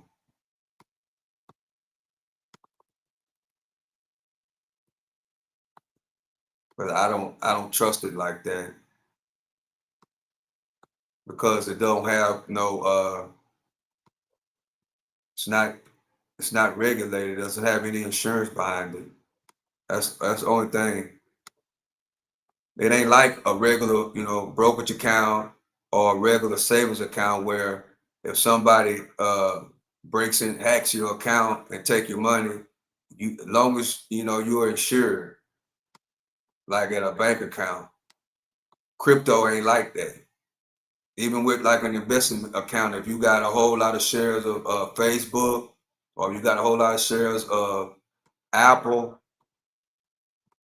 you are insured on your shares. If something happen and anything go wrong, the insurance you will get that back. But crypto, it's not. If you lose it, it's gone. Basically, it's gone. And like, if you do a transaction, if I send you some crypto and I mess up a little bit on one of my digits, on sending it to you and it's wrong, or I mess up on your wallet number and I send it, it don't come back to me. It just goes in thin air. That's another way you can lose your crypto. You got to have everything correct when you get ready to send something to somebody, or somebody send you something. You got to make sure everything correctly, because if I'm buying something from you and you say, "Well, send it to my crypto wallet," but I mess up and you don't get it, I don't get that back. It goes into outer space and it just sits there. That's why I really don't like crypto like that.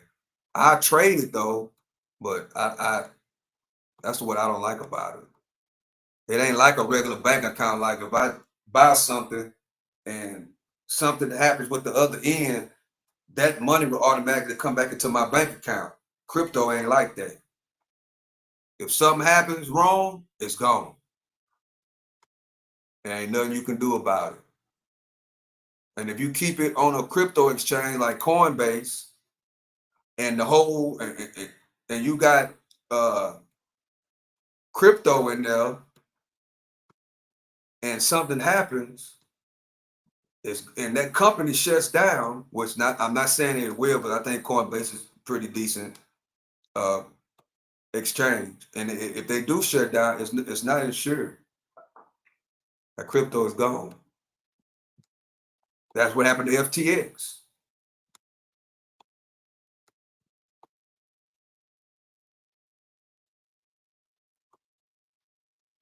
So that's why I like crypto. And my biggest trade came off crypto. My biggest trade came off crypto. My biggest trade ever came off Dogecoin. That was my biggest trade ever. And I just did it, just because of the hype and the momentum, and it worked out for me. And I never played with it like that again. But I will, day trade it a little bit, but but I won't. Uh,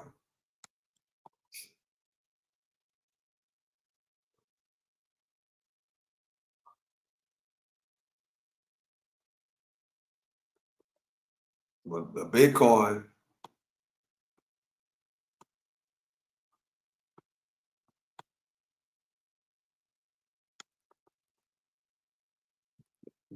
is like a more of a long-term investment, but taking profits,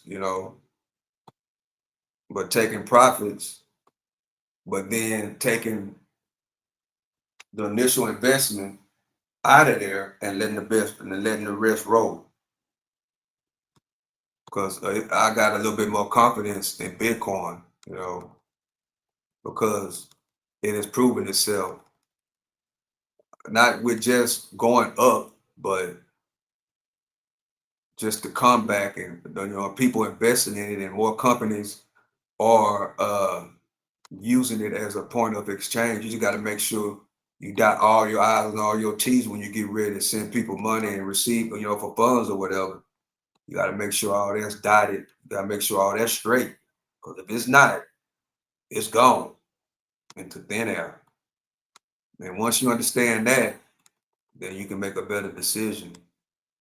But I wouldn't buy nothing with it unless it's something that I can get a player deal with. Like if let's say if I run into something that I can invest in and it makes sense, and the person say, well, I like to sell Bitcoin and they're gonna give me a big discount, then I'll do it.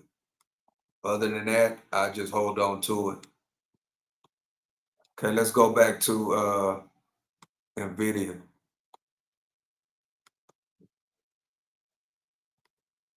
For Bitcoin to 100K. That's what we waiting on. And it looks like it's finally here. Everybody's been talking about it way since I can remember. 2017, 2016, they've been saying Bitcoin to 100K and Dogecoin to $1. I think it's gonna happen though. I think Dogecoin gonna hit that dollar, and I know for a fact Bitcoin is gonna hit that 100K. That's there. This is the closest we have ever been to 100K, and it's coming. It's coming. And it make it even more better is because the Biden is getting out of the way. Because Biden wanted to regulate cryptocurrencies. But the lovely thing about cryptocurrencies is that it can't be traced. It's hard to track it. Once you take it off the exchange, that is.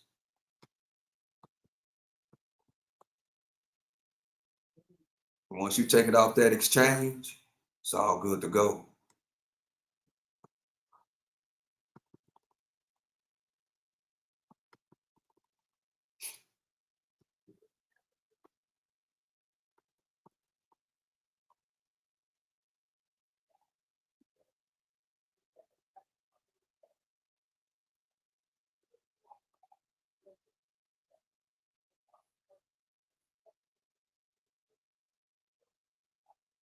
Ooh, bunch of selling.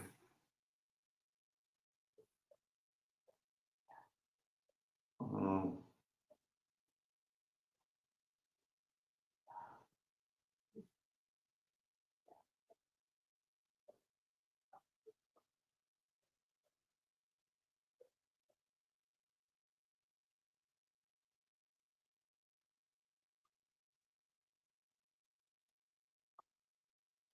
we broke that uptrend.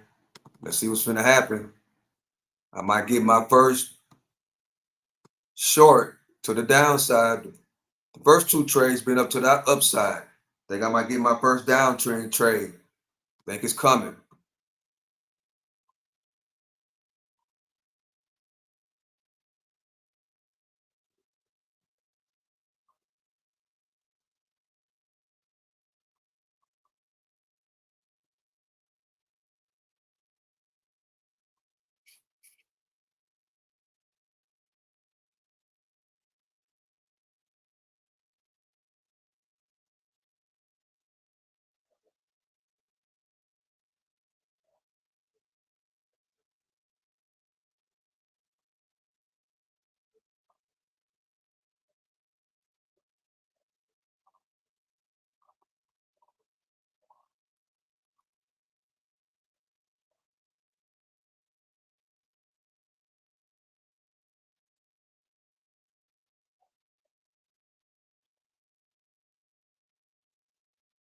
So I've been live for almost 2 hours.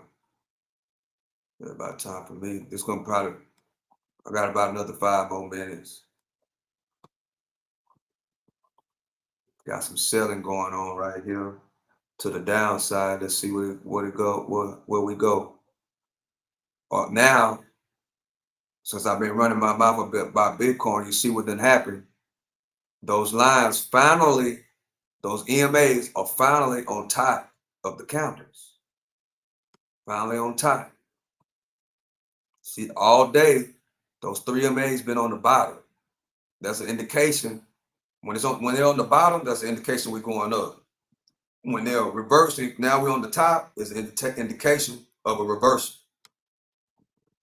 So let's see what's going to happen.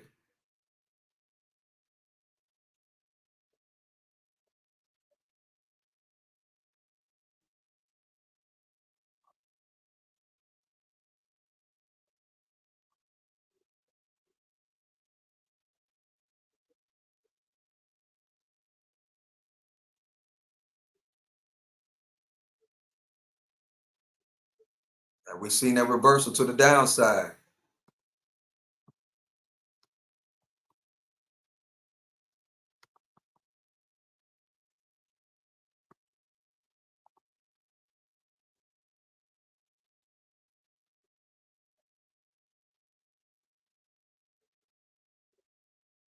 Only thing is we got these tails.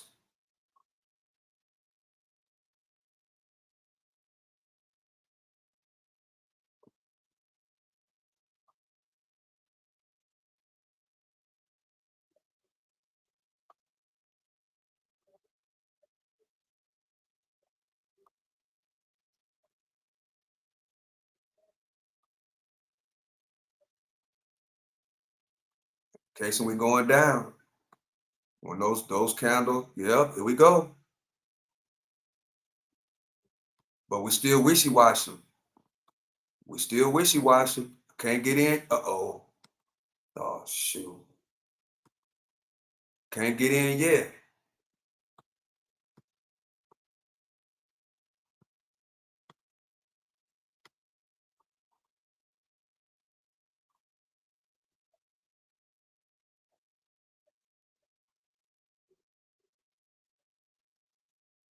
$143.50. Do I want to move down? No. That's strong support. Okay.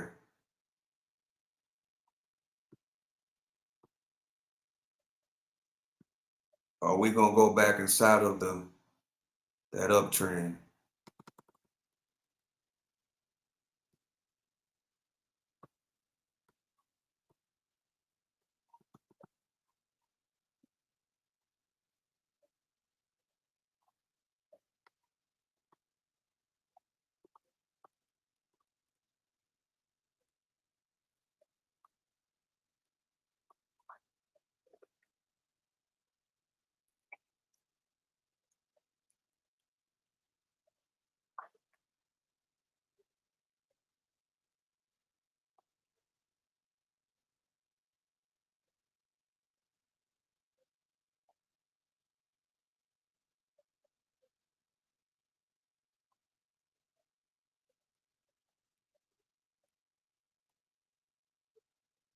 The volume went back down. Yeah.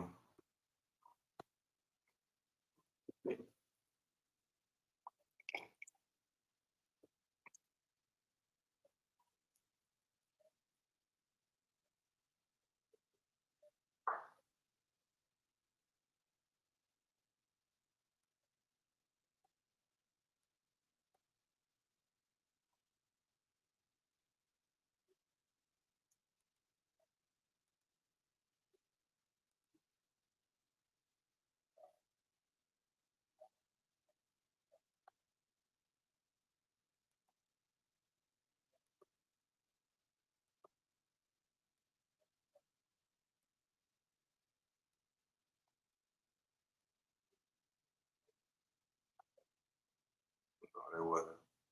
See. Okay, right there. Good spot, stops now. Good spot. Good spot. But we just so wishy-washy.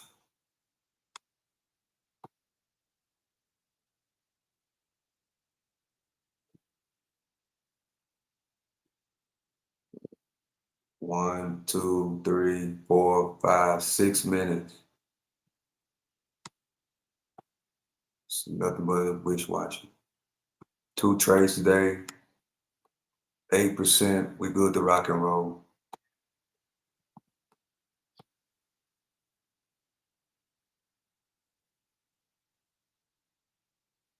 So we good to rock and roll.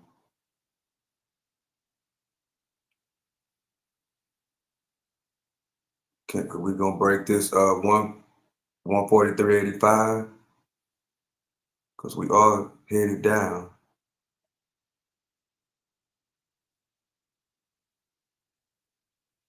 We're gonna break the support.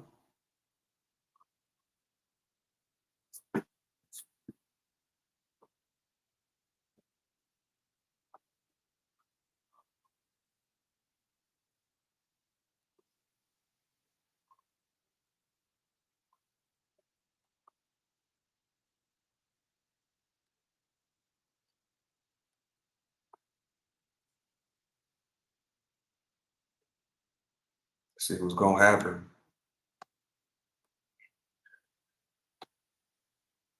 I think this is a little bit too high. I think I'm 144.50.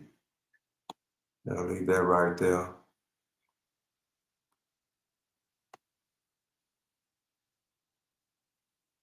It's too much wishy-washy.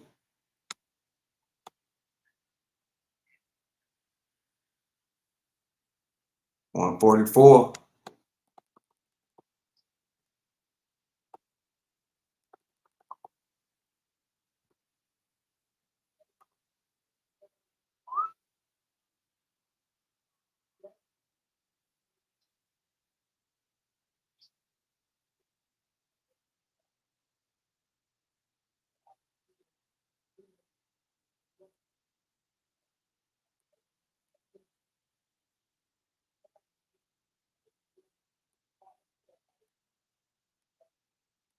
Break the support line.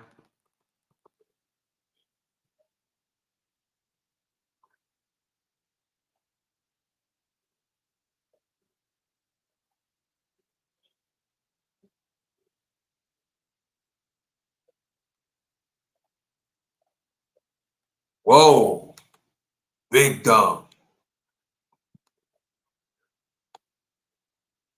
And that's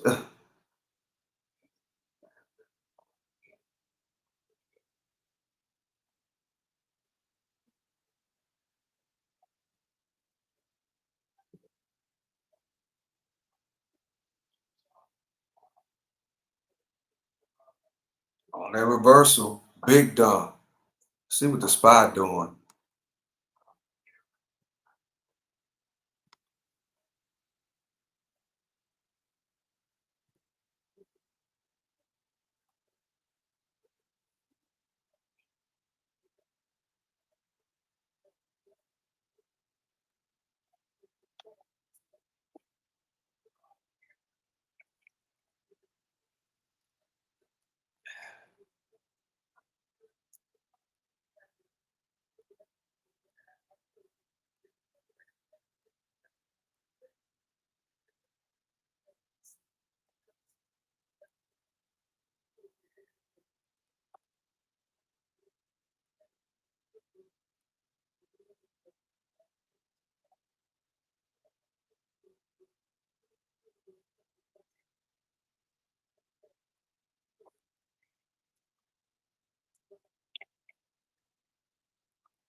Up a shadow,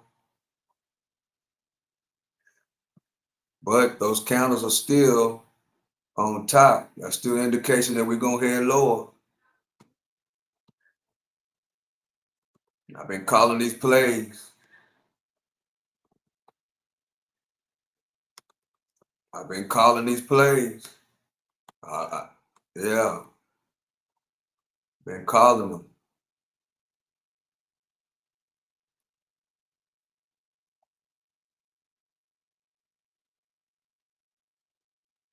not that much volume, but you can clearly see when these EMAs, the 13, 9, and the 20, is on top of the candles, clear indication that we go down. When we see those candles, those EMAs on the bottom of the candles, clear indication that we going up. Clear indication. And those candles do hold up as support and resistance. They do. Those EMAs, I mean, they do hold up as support and resistance as well.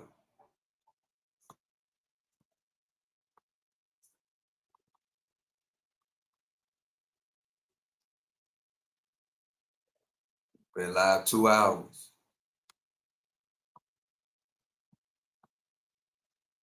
EMA rejections.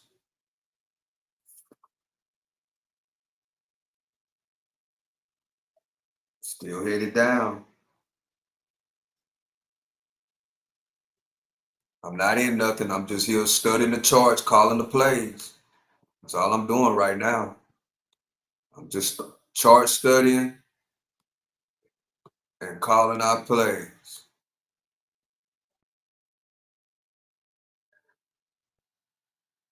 And what I'm gonna do, what I do is at night, I go over these videos.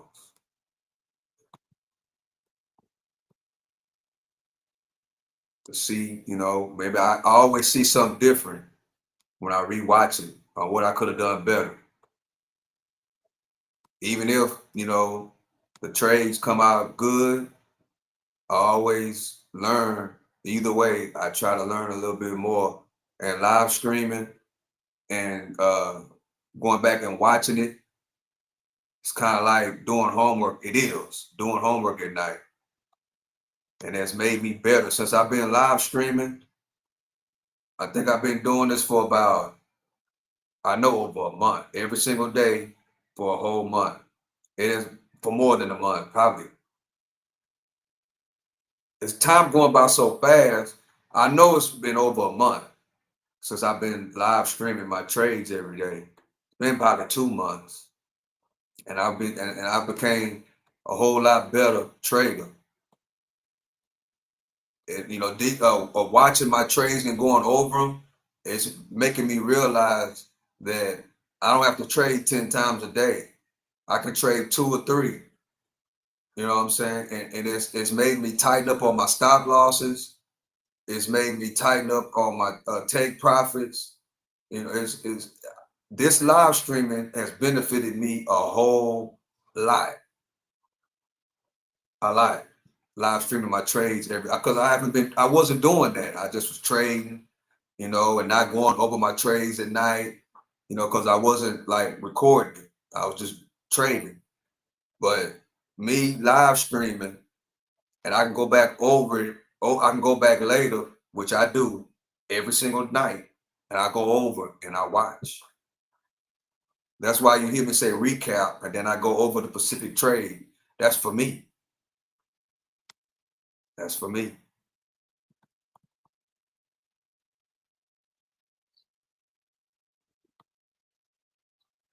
So, what I mean, whoever's watching this, because I don't know, because I really don't look at the comments and stuff because I really can't see. I'm focusing on the chart. You're getting to learn something that's very, very valuable. If you're just looking, just watch, just looking at it, it's very valuable. And it gives you a clear understanding about this day trade. And it's not gambling. If you've been watching me for a month, you see me call out these plays. If you watch me for 30 minutes, you've been just this. You seeing me call out these plays about the EMAs at the top and at the bottom, and the resistance line and the support lines. You watching it. It's a skill set to it. It's a learning process.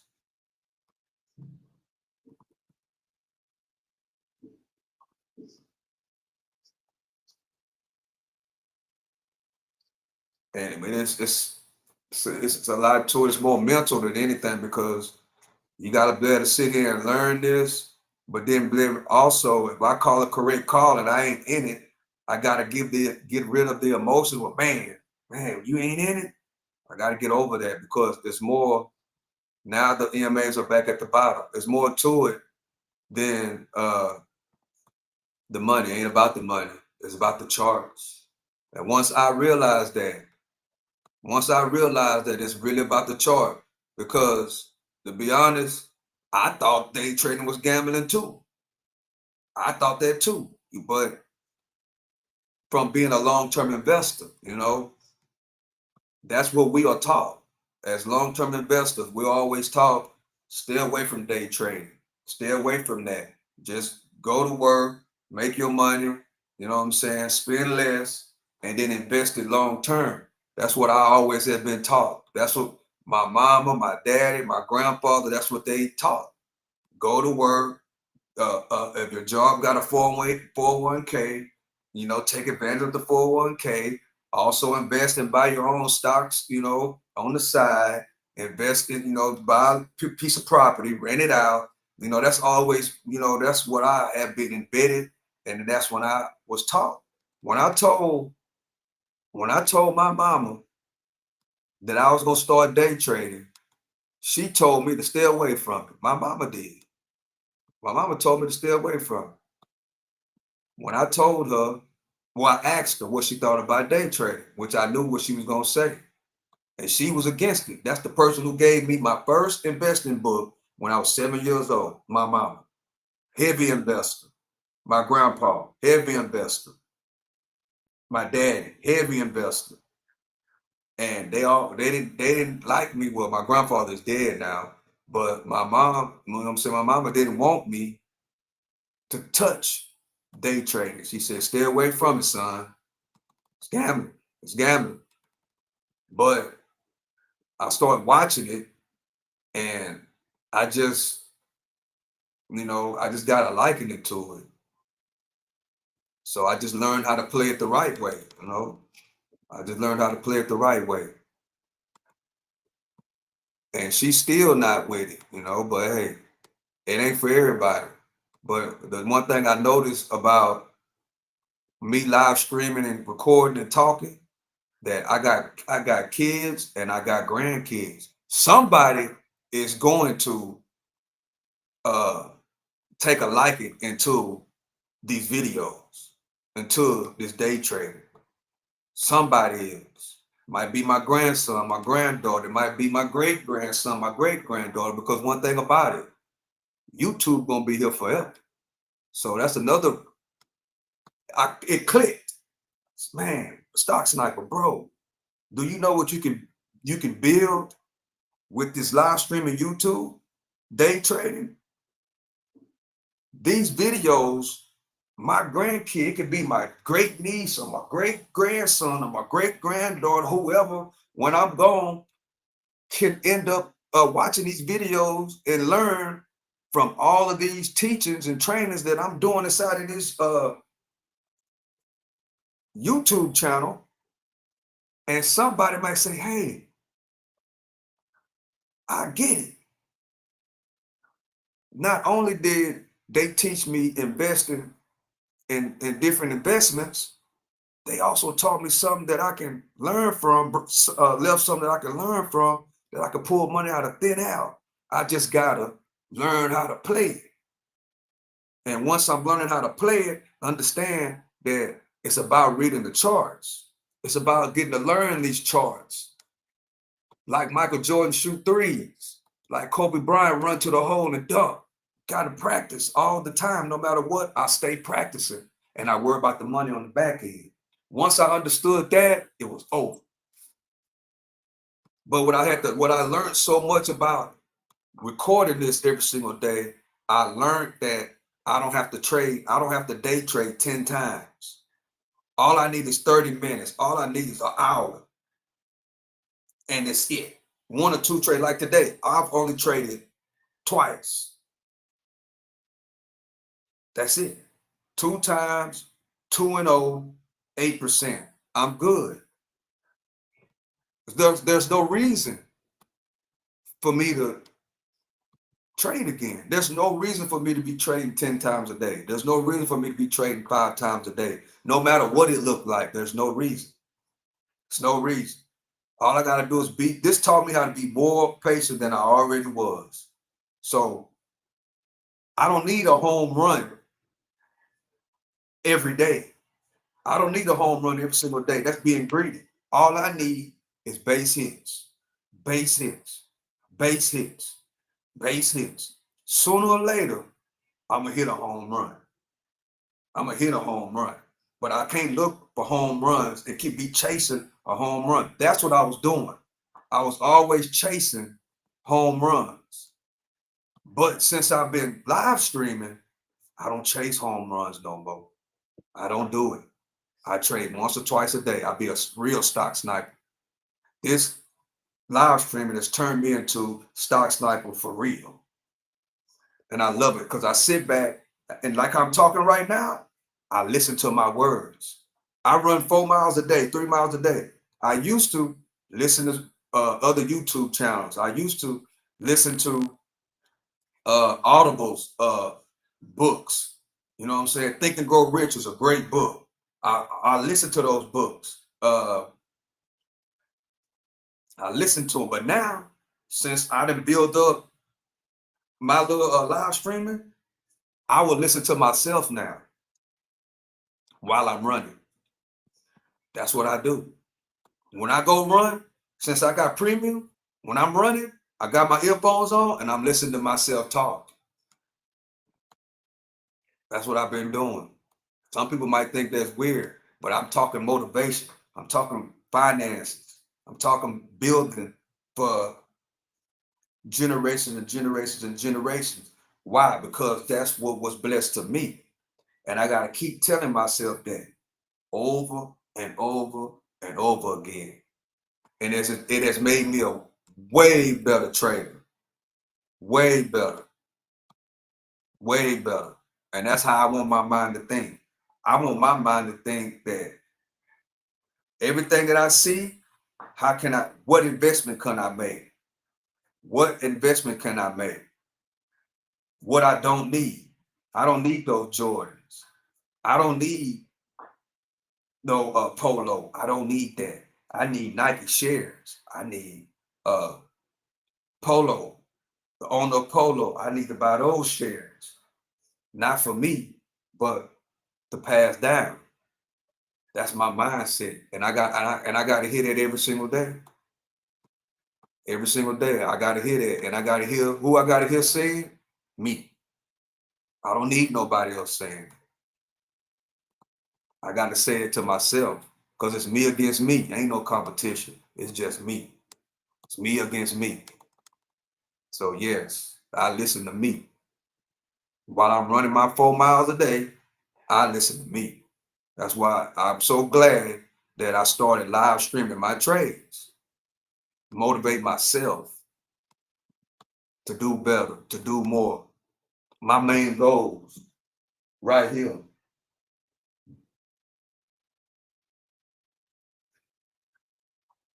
That's been on my wall. This right here,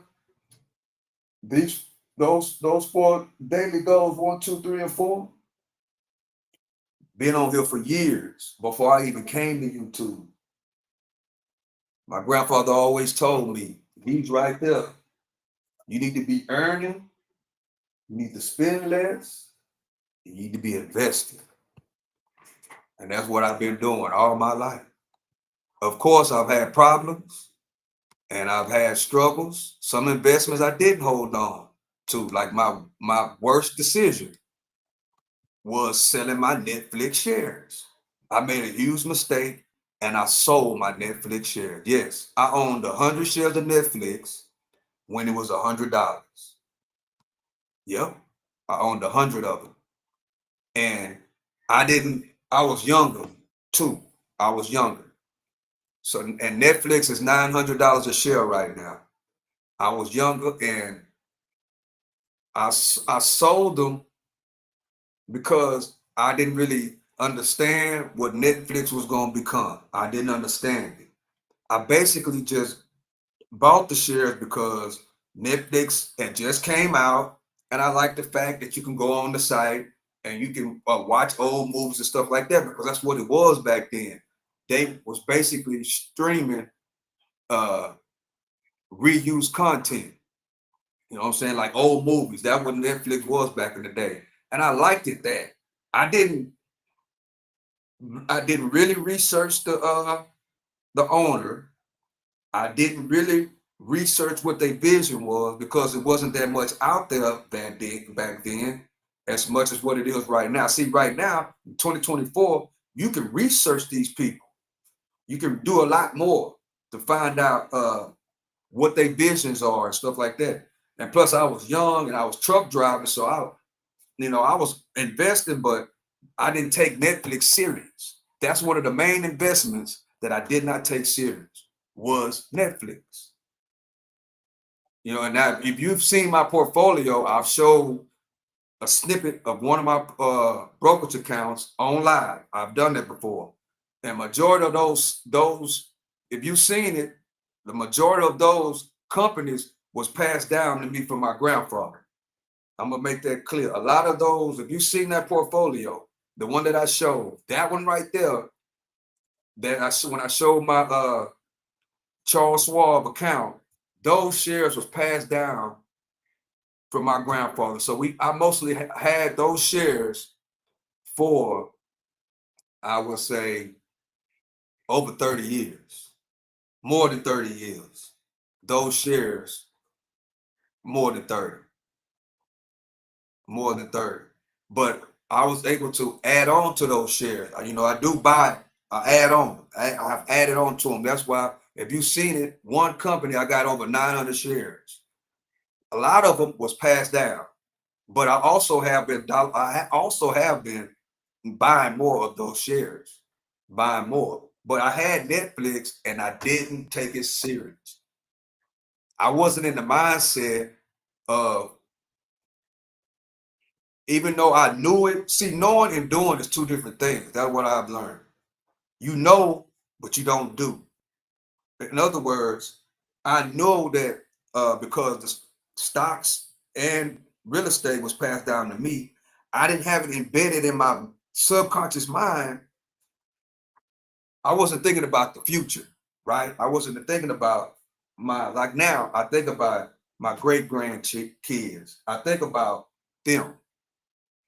At that point, all I was thinking about, I knew what was passed down to me, but I wasn't thinking super, super long term. I wasn't thinking, because I was young, right? I wasn't thinking way 30 years from now. I wasn't thinking 2025. I wasn't thinking 2030. I wasn't thinking 2040. I wasn't thinking when I'm in the grave. I wasn't thinking like that.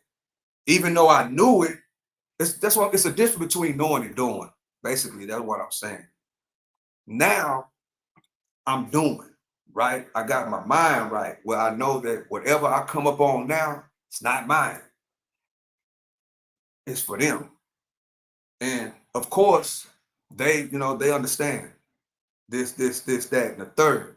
But every time even though somebody would say, well, your kids might get it, and sell it off. Well, if they do that, that's on them. But one thing for sure, they would think about me like I think about my grandfather and my great grandfather. My great grandfather, I never met the man before, but he left us real estate, right? My other grandfather, who he died when I was about 8 years old, that man was buying me shares of stocks way back then.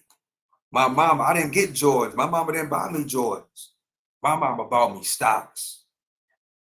She bought me stocks and stocks and exercise equipment.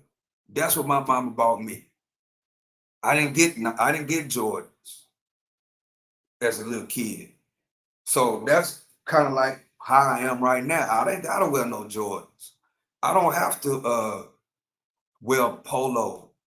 That stuff don't mean anything to me, because I wasn't raised like that. I was raised around investors. That's who I was raised around. And that's what they did. Just think about it. My mama put an investment book in my hand when I was 7 or 8 years old. about saving, investing.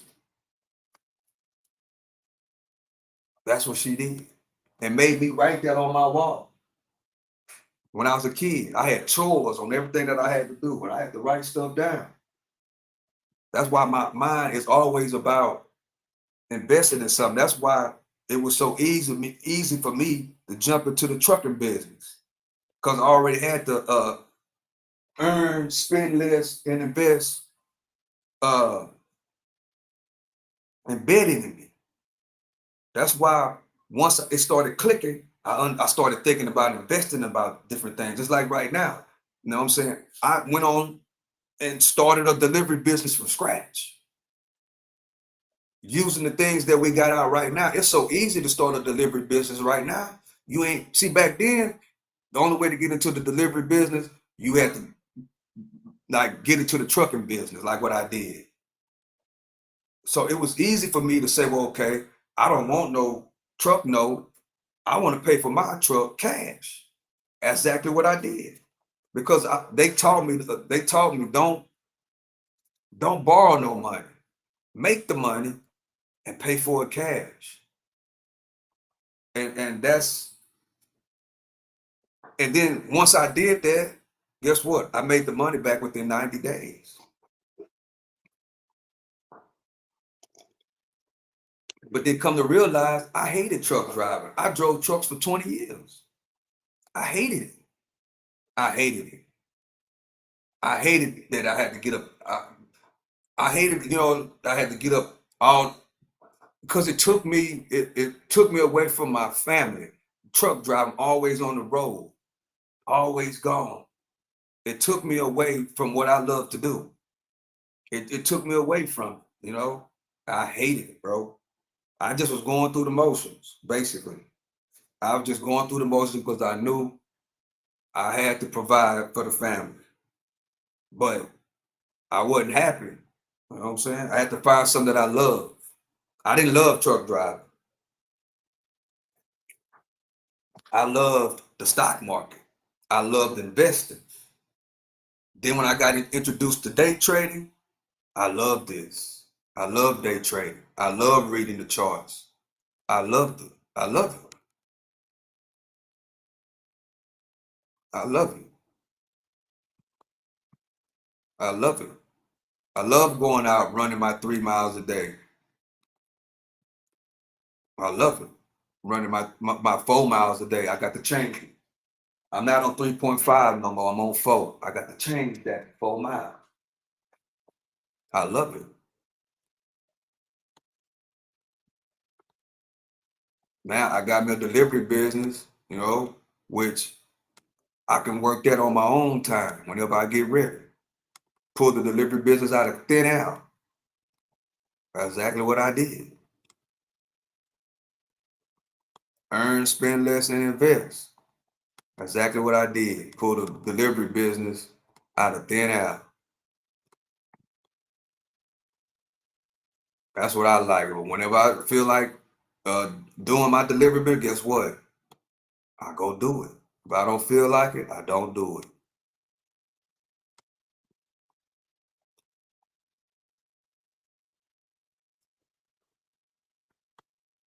And the bread that I spun on that car, on that work car, slow motion, make it back. And it's an investment.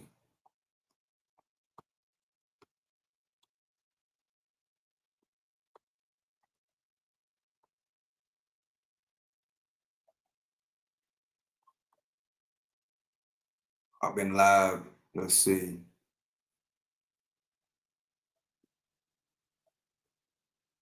Okay, now I'm looking at the comments. Hey, what's up, Tim? Can I ask you something? Yeah, you can. Can you see the potential for PP coins? I'm afraid it is worthless. Hi, can you answer my question?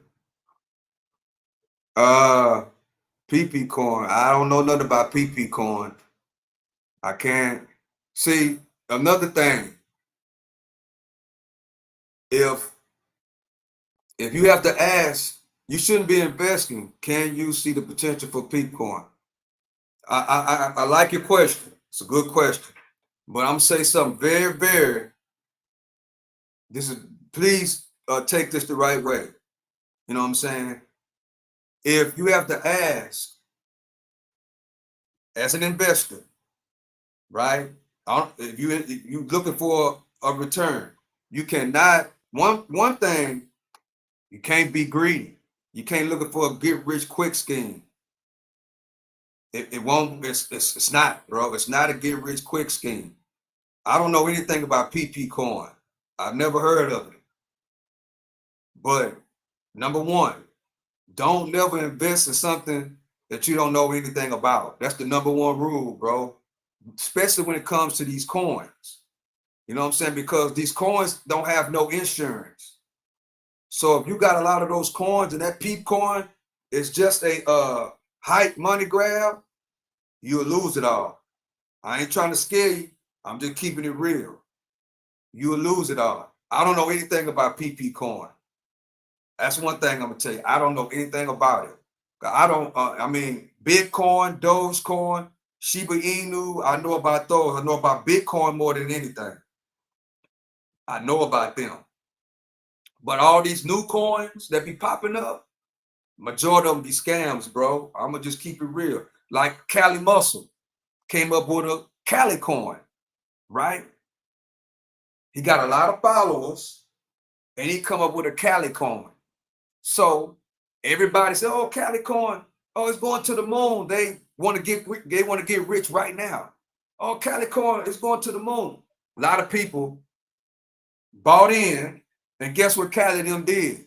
They sold the coins, they pulled all the money out, and a lot of people got caught up.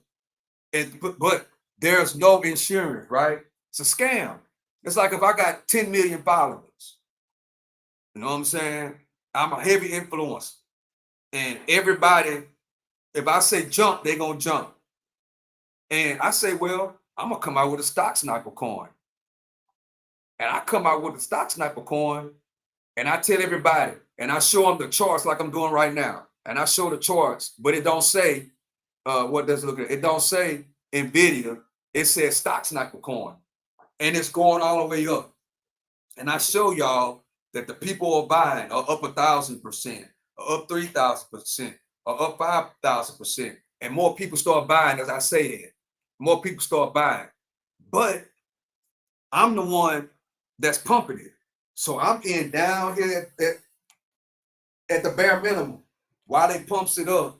And then me and my buddies that started the stock sniper coin, while we already in at a low price, and we pumping it on the internet to everybody buy. And not only do I have 10 million followers, let's say for instance, my buddy ATM Tim, he got 10 million followers. I got 10 million followers. And Miss Mimi Roberts got 10 million followers. Right. And we communicate with each other on the internet, and we got all these followers. So in between the three of us, we got 30 million followers, right? So we come together and say, well, look, we're gonna come up with whatever name of the coin is. Stock Snapper coin is an example. Man, look, we're gonna start the coin and we're gonna pump it to all our 30 million followers. All y'all buy, or whoever's following, majority of the people buy, and now the coin is worth $1 million or 2 million in market cap. Then all of a sudden, we sell and leave everybody else at the top and take all the money out and get the $3 million grab, and the coin goes to zero. Guess what? Y'all that bought, there's no insurance behind it. You can't complain to nobody. You just lost out. So you need to learn about these coins and who's behind them. You know what I'm saying? You need to educate yourself, Angry TV. You need to educate yourself. You know what I'm saying? If you still here. I hate that I missed your comment, bro, because I would want to catch it as soon as I was here. I need to start doing that because I don't like nobody to get scammed. I want, have the mindset of get rich quick, you know what I'm saying, and then lose, and then they turn around and see. That's the people that say it's gambling, right? They don't educate themselves. They don't paper trade. You know what I'm saying? They just go by what people say on the internet. They don't educate themselves. If you see me, the stock sniper, I'm not day trading peak coin. I'm not day trading penny stocks. I'm not day trading these type of what somebody say. I'm not doing that. I'm day trading reputable companies,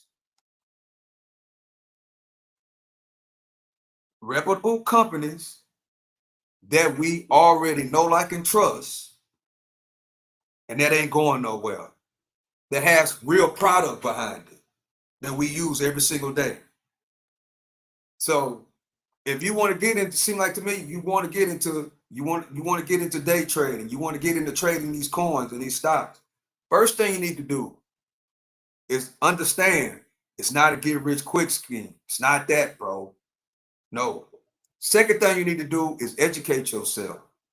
Third thing you need to do is don't worry about them peep coins and all them coins that don't worry about that, because it's nothing but hype and momentum. It's nothing behind it. If it interests you, what you need to do is trade the right way. Learn like I did. I found somebody to learn from. Day trading. I paper trade, meaning that I didn't use my real money at first. I didn't. I learned how to trade and read these charts, and the trading that I was doing was with fake money, simulated account. It's kind of like playing a video game. My real money was not there. I paper traded 6 months to a year. That's what I did. I did not use real money for a very long time, for 6 months to a year. And I did not start using real money until my fake money account was green. Once my fake money account was green, which took close to a year, then I started trading live. When I started trading live, I started trading with small amounts of money. $30, $40, $50. I didn't care about the dollar amount. I cared about the percentages. That's why I always talk about percentages. You'll never hear me talk about a dollar amount, hardly ever, when it comes to day trading. Always talking percentages, because a 1% trade on a $20,000 account is good money. But a 1% trade and you only trading $100, and you look at it as a dollar amount, it's nothing. That's why I always speak in percentages. And I train my mind that way. That's why I will always speak in percentages.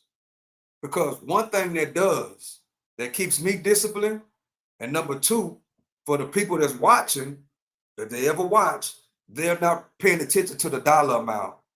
Because once you get their attention by the dollar amount, they're focusing on your pockets. They focus on, if I go on here and I show, and I don't say 5%, and I say 1,500, or if I say 50%, and I say 5,000, now people gonna be like, dang, you ain't looking to learn. You are looking at the dollar amount. You're gonna say, I want to make 5,000. I want to make 1,500. He only did it in 1 minute. He only did it in 30 seconds. He only did it in 5 minutes and made 5,000. Wow. Now he can go on about his day, or he can run his mouth like I'm doing right now. And you'll start focusing on the money instead of the chart. That's why I don't talk in dollar amount. I talk in percentages, because that's what the big traders, professional traders, they talk in percentages. If you go on CNBC, or if you listen and they say, well, the Dow is up, the Dow is down, They don't talk in money. They talk in percentages. So I learned how to communicate it, not just it's not for the public. It's for my mind and my mindset. So, Angin TV, if you still here, I don't know nothing about no PP coin, because a lot of these coins you got to go through Uniswipe, you got to go through all kind of loopholes to buy the coin. I just don't. I will stick with. Be honest with you, I will stick with Bitcoin. That's it. And what you got to realize about Bitcoin, it might be 90,000, but you don't have to buy the whole coin. You can buy $50 worth of Bitcoin. You can buy $100 worth of Bitcoin. You know what I'm saying? I would do that. I wouldn't play with these PP coins which don't cost nothing, but you get 8 million shares, and you pay a fraction of a penny or whatever, and you get 8 million shares, hoping that it goes up like Bitcoin or like Shiba Inu or like Dogecoin, you know.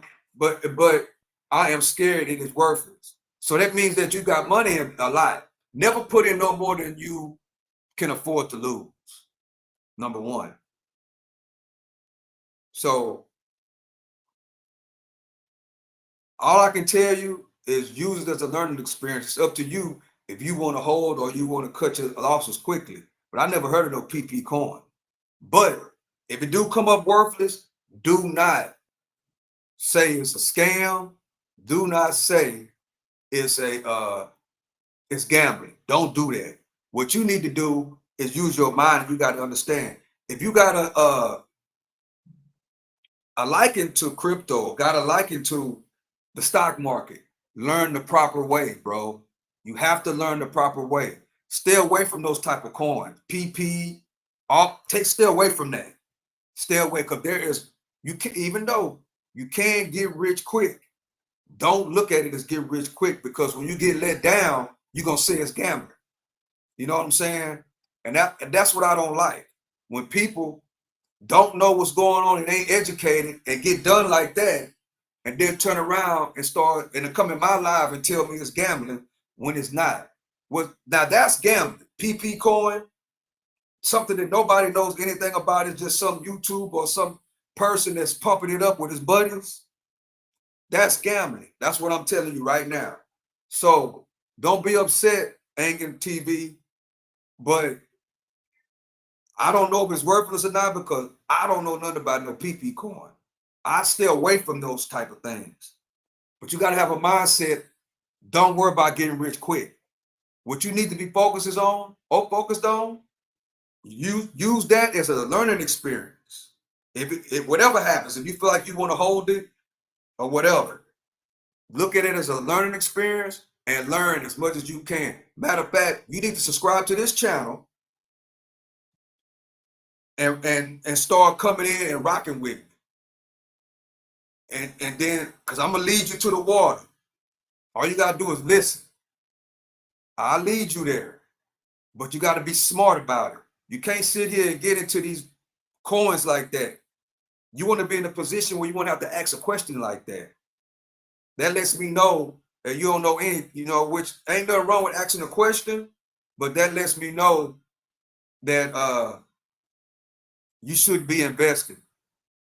So you need to like, hit the subscribe button, come in here more often every morning from 8:30 a.m. Well, I'm a little over now, but come in here and holler at me. I hate that I get to answer your question live. I hate that, because I don't like to see this. I don't like that. So if you ever watch this video, if you on here right now, number one, educate yourself. Educate yourself. Stay away from those coins that they're talking about on the internet. If you like coins, stick with Bitcoin. Stick with Bitcoin. Don't go with all these coins just because they say it's up 1,000%. Because all money ain't good money. All money ain't good money. You got to be disciplined. You got to understand. You have to learn the skill. It's not a get rich quick scheme. It's not. You gotta go to school. You got to learn investing and day trading. It is a school. And the best way to learn is what I just said. Find you somebody that can teach you, right? Find somebody that can teach you. If you got money to throw away like that, you got more money to invest in yourself to learn from somebody. That's what I would do. I would take that money and I would invest in myself and learn how to invest the proper way. Learn how to trade. That's not investment. That's a trade. Learn how to trade the right way. Like I wouldn't be day trading peep coin. I wouldn't be day trading that stuff. I day trade Tesla, Nvidia, Amazon, Facebook, Microsoft. Those the things that I day trade. And I took years. It's like going to school to be a nurse or a doctor or a mechanic or a plumber. It takes time to learn how to do that. And you worry about the money on the back end. Like if you go to school to learn how to be a mechanic, you're not worrying about making money right now. You're worrying about graduating. You're worrying about the money on the back end. Same thing with investing. Same thing with day trading. You have to learn first. You have to graduate, meaning that you got to paper trade for a year, like I did. And it might take longer than a year. It might, you got to paper trade at least 6 months. If you make it in 6 months, in the 6 months, your account has to be green. Can't be red. It has to be green. Then you start using your real money. But then when you start using your real money, you're still in school. So that means that you have to, when you graduate from the fake paper trading account to real money, then you use $30. You use $40 to trade like that. And you practice. And you practice. And you learn these charts. You learn with the 13 and the 9 and VWAP. Learn what upper shadows and lower shadows. Learn support and resistance. You learn all those things while you paper trade. Learn how, take one company, take one stock, Tesla, for instance. Start with one and learn the chart pattern of that particular company. Learn how it moves. Learn how it reacts to earnings. Learn how it reacts to good news, bad news. Learn how it reacts to when a new president coming into office. Learn how it reacts to war. You have to learn all these things. Learn how it reacts to when the Fed chair come on and start talking about CPI. You got to learn all these things, and it takes time. Basically, you have to become a master in finance. If that you have to become a doctor in finance, basically. And it takes time. And once your account is green, you start small. $20, $30, $20, $30, and work your way up. It's a process, bro. It's a process you got to go through. Don't look at it as a get rich quick scheme, because they'll get you every time. You might come out, don't get me wrong. Sometimes people follow them people and come out big. But then guess what? You're going to keep on, it's teaching you bad habits, and you're going to keep on trying to listen to somebody text message, listen to what somebody say on the internet, and go and jump in and go through all these hula hoops like I know you did to get in peep coin. You got to go to Uniswap and then switch it over, and then go buy Ethereum and then switch it over and then put it in here. You got to do too much. Then you got to go through all that to know. But I don't get down like that. That's gambling. That is gambling. So all y'all that think that day trading is gambling, that there, what Angus TV talking about, can you see the potential for PP? I have bought 8 million PP coins.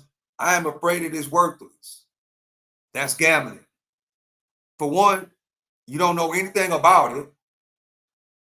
For two, so you don't have no confidence.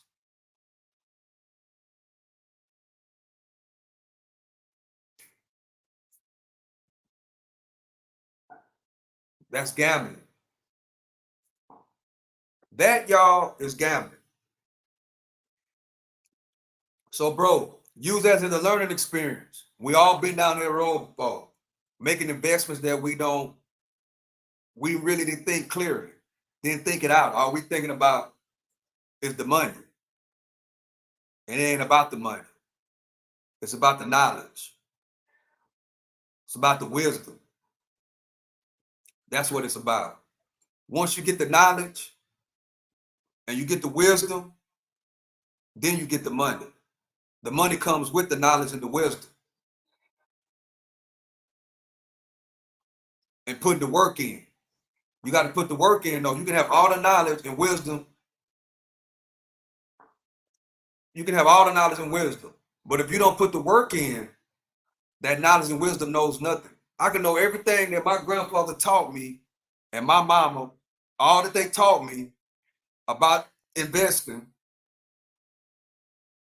They can leave me stocks and all this stuff that they did.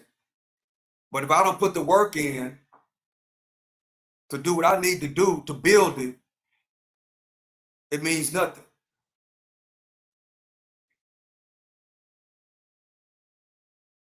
And then I also got to be willing to show other people, to teach, give back. I got to be willing to do that too. So everything is a learning experience, bro. Hanging TV, everything is a learning experience. It's all it is. But if you in the right place, because you want to trade. I ain't even saying you probably want to invest too, but you want to trade. You interested in economics, finance, because that is the business that this is. This is economics and finance. You heading in the right direction, bro. Salute to you for that. Because some people, I don't know if you're young or old or what, but some people they head ain't even wrapped around investing. They not. All their mind is wrapped around is going making, which is all right. Is it's going to work every single day, which is okay. But it's other components to going to work every day. There's other components, meaning that participate in your job's 401k plan. If your job don't offer a 401k plan, you need to be in a Roth IRA, because that's what's going to turn you from poor to rich, and from rich to wealthy. That's the process. In investing, you know what I'm saying? Earning while you are asleep is what will take you and your family to the next level. That's why I was able to retire at 50 years old. I've been retired for 3 years now, and I'm having the best time of my life. And I've messed up, right? Because I knew the blueprint, but I didn't follow the blueprint that was given to me. I'm human. I made hiccups and I made mistakes. Like I just said earlier, my worst investment mistake was selling Netflix. I owned 100 shares of Netflix for right around $100 average cost. $100. Netflix is $900 now. So we all make mistakes, bro. It's all a learning experience. Now I say, shoot, with my NVIDIA, I'm never slow. My mind is right. I'm older. I'm more mature. I understand that the shares that I'm building up is not mine. It's for my grandkids, my great grandkids. It's for them. So You in the right spot, bro. You're thinking about economics and finance, and you want to build more money rather than just your 9 to 5. You want to put some somewhere, and you want to return. But I was always taught no deposit, no return. And with investments comes risk. It's any business you try to open, bro. It's risk. When I bought my first truck, when I bought my first commercial truck, which was a dump truck, it was a risk. If you open up a taco stand, that's a risk. If you open up a clothing store, that's a risk. That comes with the game of investing. So you took the risk, which is a learning experience. Now you got to understand, okay, I just paid, basically you just invested. That's how I would look at it. You just invested in education. You just learned something. That's the best. At least you didn't go to spend it at the club. You know what I'm saying? At least you didn't go tricking off on no girl. At least you ain't go buy no bottles with it. At least you didn't spend that money on Jordans. At least you didn't spend that money on no what can I say? On no BMW or no Mercedes. That as soon as you drive it off, it ain't gonna be worth nothing. So you have made an investment in yourself. So shout out to you for that, bro. But you got to understand, you can't be thinking get rich quick when it comes to investing. It ain't gonna work. It's not. It can, but the percentages, I'm about percentages over here because I am an economic and I'm a finance guy. The percentages are against you. That's just like me saying, at 50 years old, let me make an example. Okay, at 50 years old, I'm gonna go fight in the UFC. I'm using that example because I got a lot of MMA experience. I got a lot of wrestling experience. I got a lot of taekwondo experience. I got a lot of jiu-jitsu experience. I'm 50 years old. So it's like me saying, okay, I'm finna go get in, I'm finna go fight John Jones. The percentages don't add up. They don't. So you got to be realistic. It's a learning experience, but you are in the right place. I will say that it's a lot of people ain't even thinking about investing, ain't even thinking about trading at all. So you are in the right place, bro. So I would just look at that as a learning experience and then repivot. You know what I'm saying? And just if it's a lot, you just got to work yourself back up to it. Hopefully, it just was throwaway money. You know what I'm saying? Just money that, okay, it's just throwaway money. That's money that I would spend at the club. That's money that I would, look at it like that. Maybe it's your cigarette money. Maybe you stop smoking cigarettes and just been saving that money up, and that's the money that you was gonna spend on cigarettes or bill anyway. Hopefully it's that. But if it's like your life savings or your bills, yeah, you learn a valuable lesson. Yeah.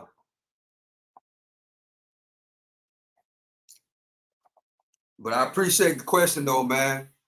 I apologize for not going back and looking and seeing. You know what I'm saying? Because I was focusing on the chart. But I need to open up the dashboard on my other phone. That way I can read questions in real time. But at the same time, I'll be focusing on the chart. You know what I'm saying? I'll be focusing on reading the chart and, I'll be into that. You know what I'm saying? That's what I'll be into. Yeah, that's what I'll be into. But man, I hate when I hear stuff like that. I'm afraid it's worthless. I hate stuff like that, bro, because that can kill somebody's whole investment mindset. You know what I'm saying? And I know that investing in the stock market, man, and not just in the stock. Well, the stock market is the cheapest way to start investing because you can take $100 or something like that and buy your first stock and every single week. But the stock market is the building block to investing. You know what I'm saying? The stock market, let me say it again, the stock market is the building block to invest in. Everybody, all the millionaires, all the successful people, all have investments in the stock market. You know what I'm saying? The stock market is the easiest and the cheapest way to start investing. Real estate, you know what I'm saying, is the best investment for residual income. You know what I'm saying? Because you can make your money in the stock market. You know what I'm saying? You can buy you a good wholesale property, you can fix it up, and you can rent it out. You know what I'm saying? That's good for residual money coming in every single month. Gold and silver is good investments. You know what I'm saying? To have it hold, to sit back. And but the thing about real estate that I love about real estate so much is that you can keep real estate in your family, not ever sell it. You know what I'm saying? But then also you can rent it out and get upfront money for it every single month. You know what I'm saying? Like if you buy a house cash, you know what I'm saying? Now I ain't talking about a loan because I don't like loans. I'd rather just earn, make the money, you know what I'm saying? While I'm earning and making the money, I'd rather educate myself on what property I can get into and like and buy one of them bandos, you know what I'm saying?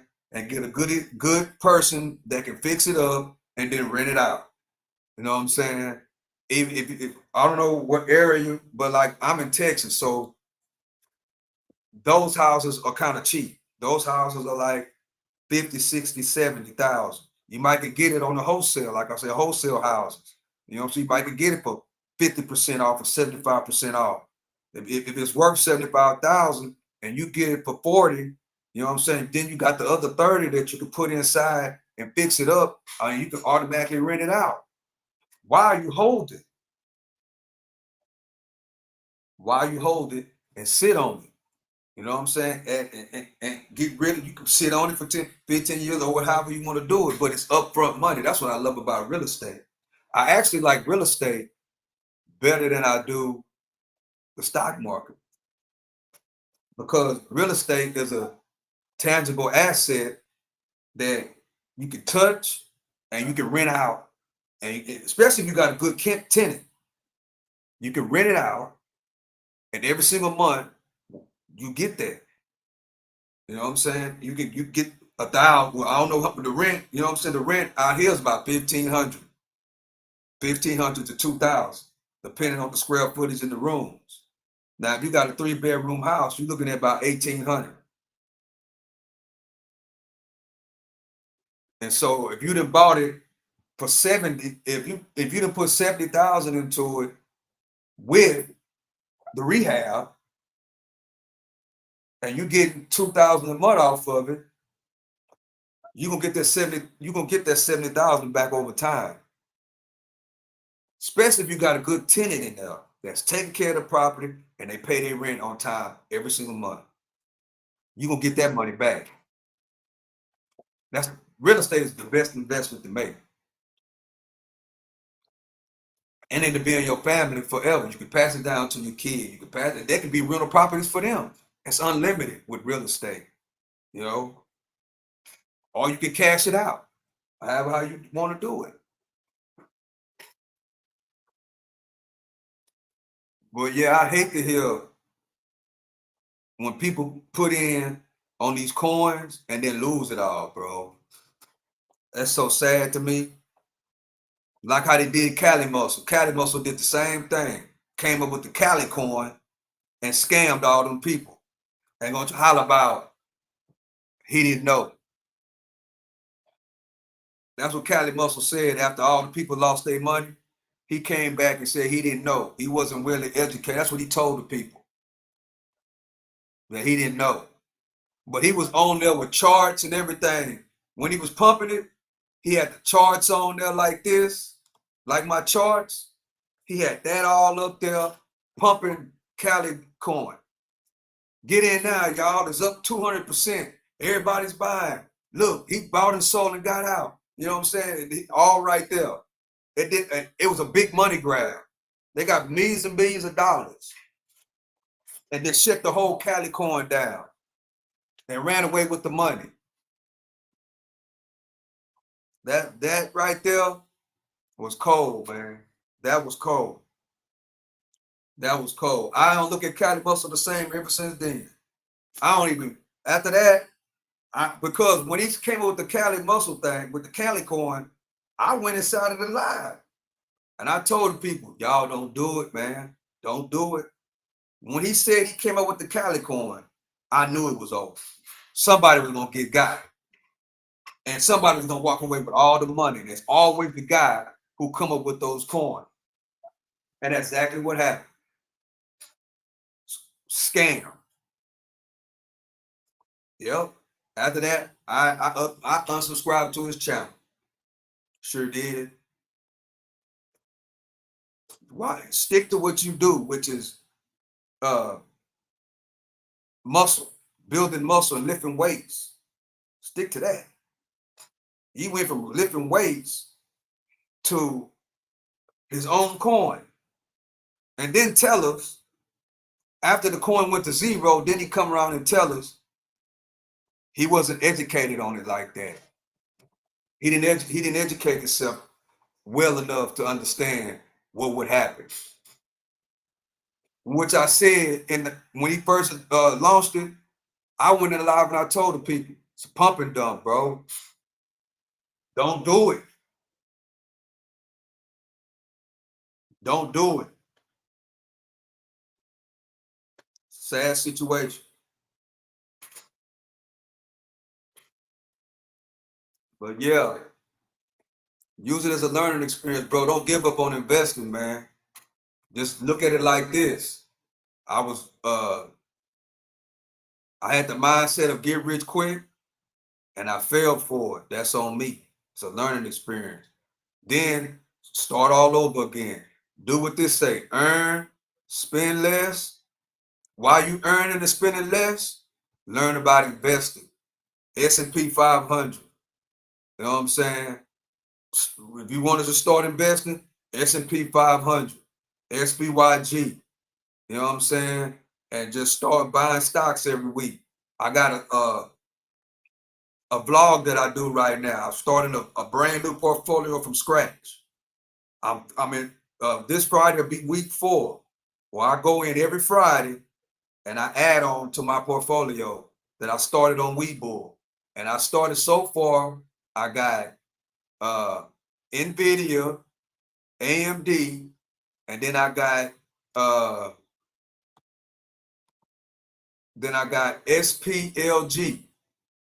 This right here, which is the S&P 500. All the top companies, NVIDIA, Tesla, Microsoft, Meta, all these companies are inside of this ETF, which is SPLG.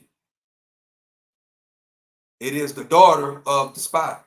That's what I call it. See, the SPY costs $800 and $589.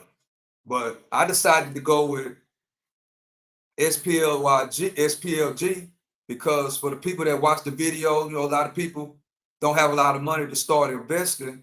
You know what I'm saying? So we can start small. And just every week, every 2 weeks, or wherever you can, you know, buy a share or two. I'm on week Friday will be my 4th week. I bought SPLG. I bought a company which is NVIDIA, and I bought AMD, which are AI companies. And what I can do at any given, once I build it up, because I wanted to start a portfolio from scratch, to start the new year, 2025, on Webull from scratch. But once I build it up and get it where I want it, because I ain't gonna mess with it until 2030. In 2030, then I can make the decision. Either I'm gonna keep it in Webull, or I could transfer it to my other stocks, or which is Charles Schwab. But I have started this portfolio from scratch. So check out those 3 videos I got up so far and go along with me, just in case somebody want to go along with me on this journey that never invested before, to see how I build a investment portfolio using Webull from scratch. Friday is going to be week 4. I'm going to go in there and I'm going to buy some more SPYG.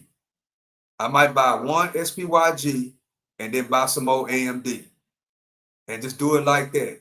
Buy SPYG and and rotate between AMD and NVIDIA and show that it don't take much. As we see, SPYG is no where SPLG is $70 right now. Or it don't take much. $100 a week, $150 a week, or $70 a week. Just start with one share at a time to build a portfolio and do this and do that for years. And then look back and see where that portfolio at. Yeah. So I've been talking a little bit. I've been 3 hour live, man. 3 hour live. So Must TV, Hanging TV. You know what I'm saying? If you still here, just hang in there, man. Don't give up on investing. Don't do it. But you are in the right place. You got the right mindset for it. So I think that's gonna be it. Let's see. There's one person watching. Yeah, I'm gonna go and get off now. It's 11:30. I'm well over my time because I got that question. Yeah, and I had to go in. I had to address that a little bit. I hope you understand. Don't look at it as just look at it as a learning experience and just educate yourself.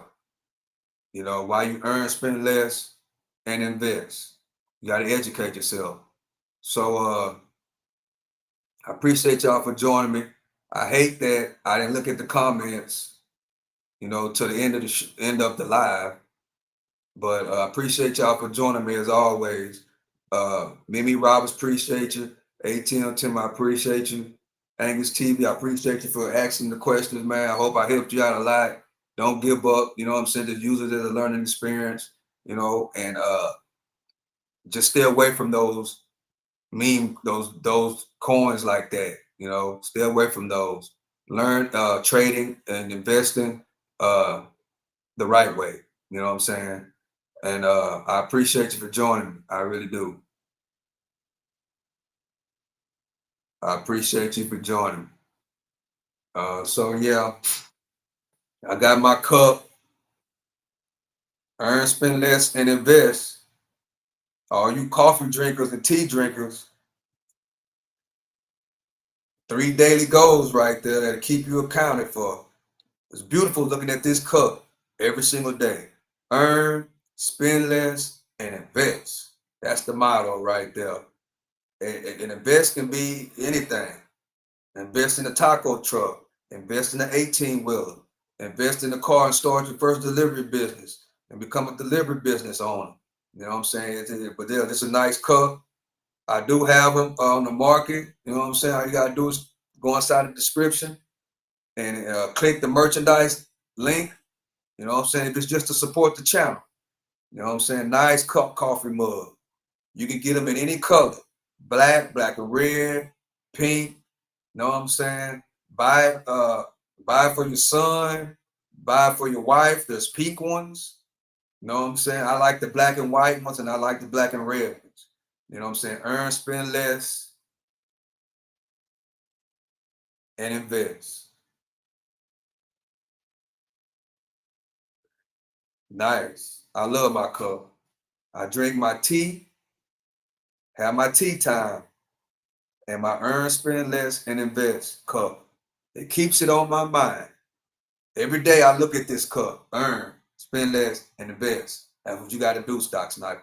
So with that being said, I appreciate y'all. Appreciate y'all for joining me. Another successful day in trading.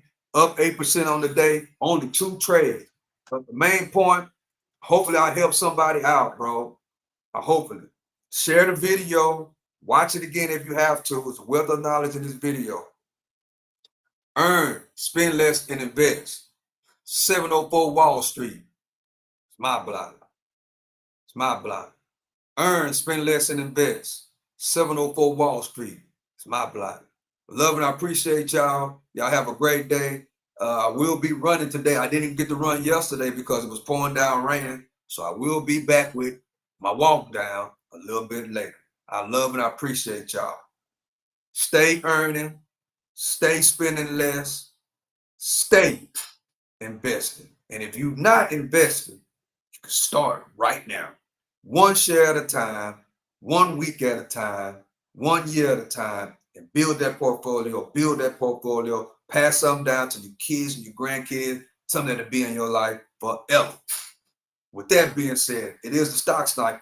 I love and I appreciate y'all. I am out.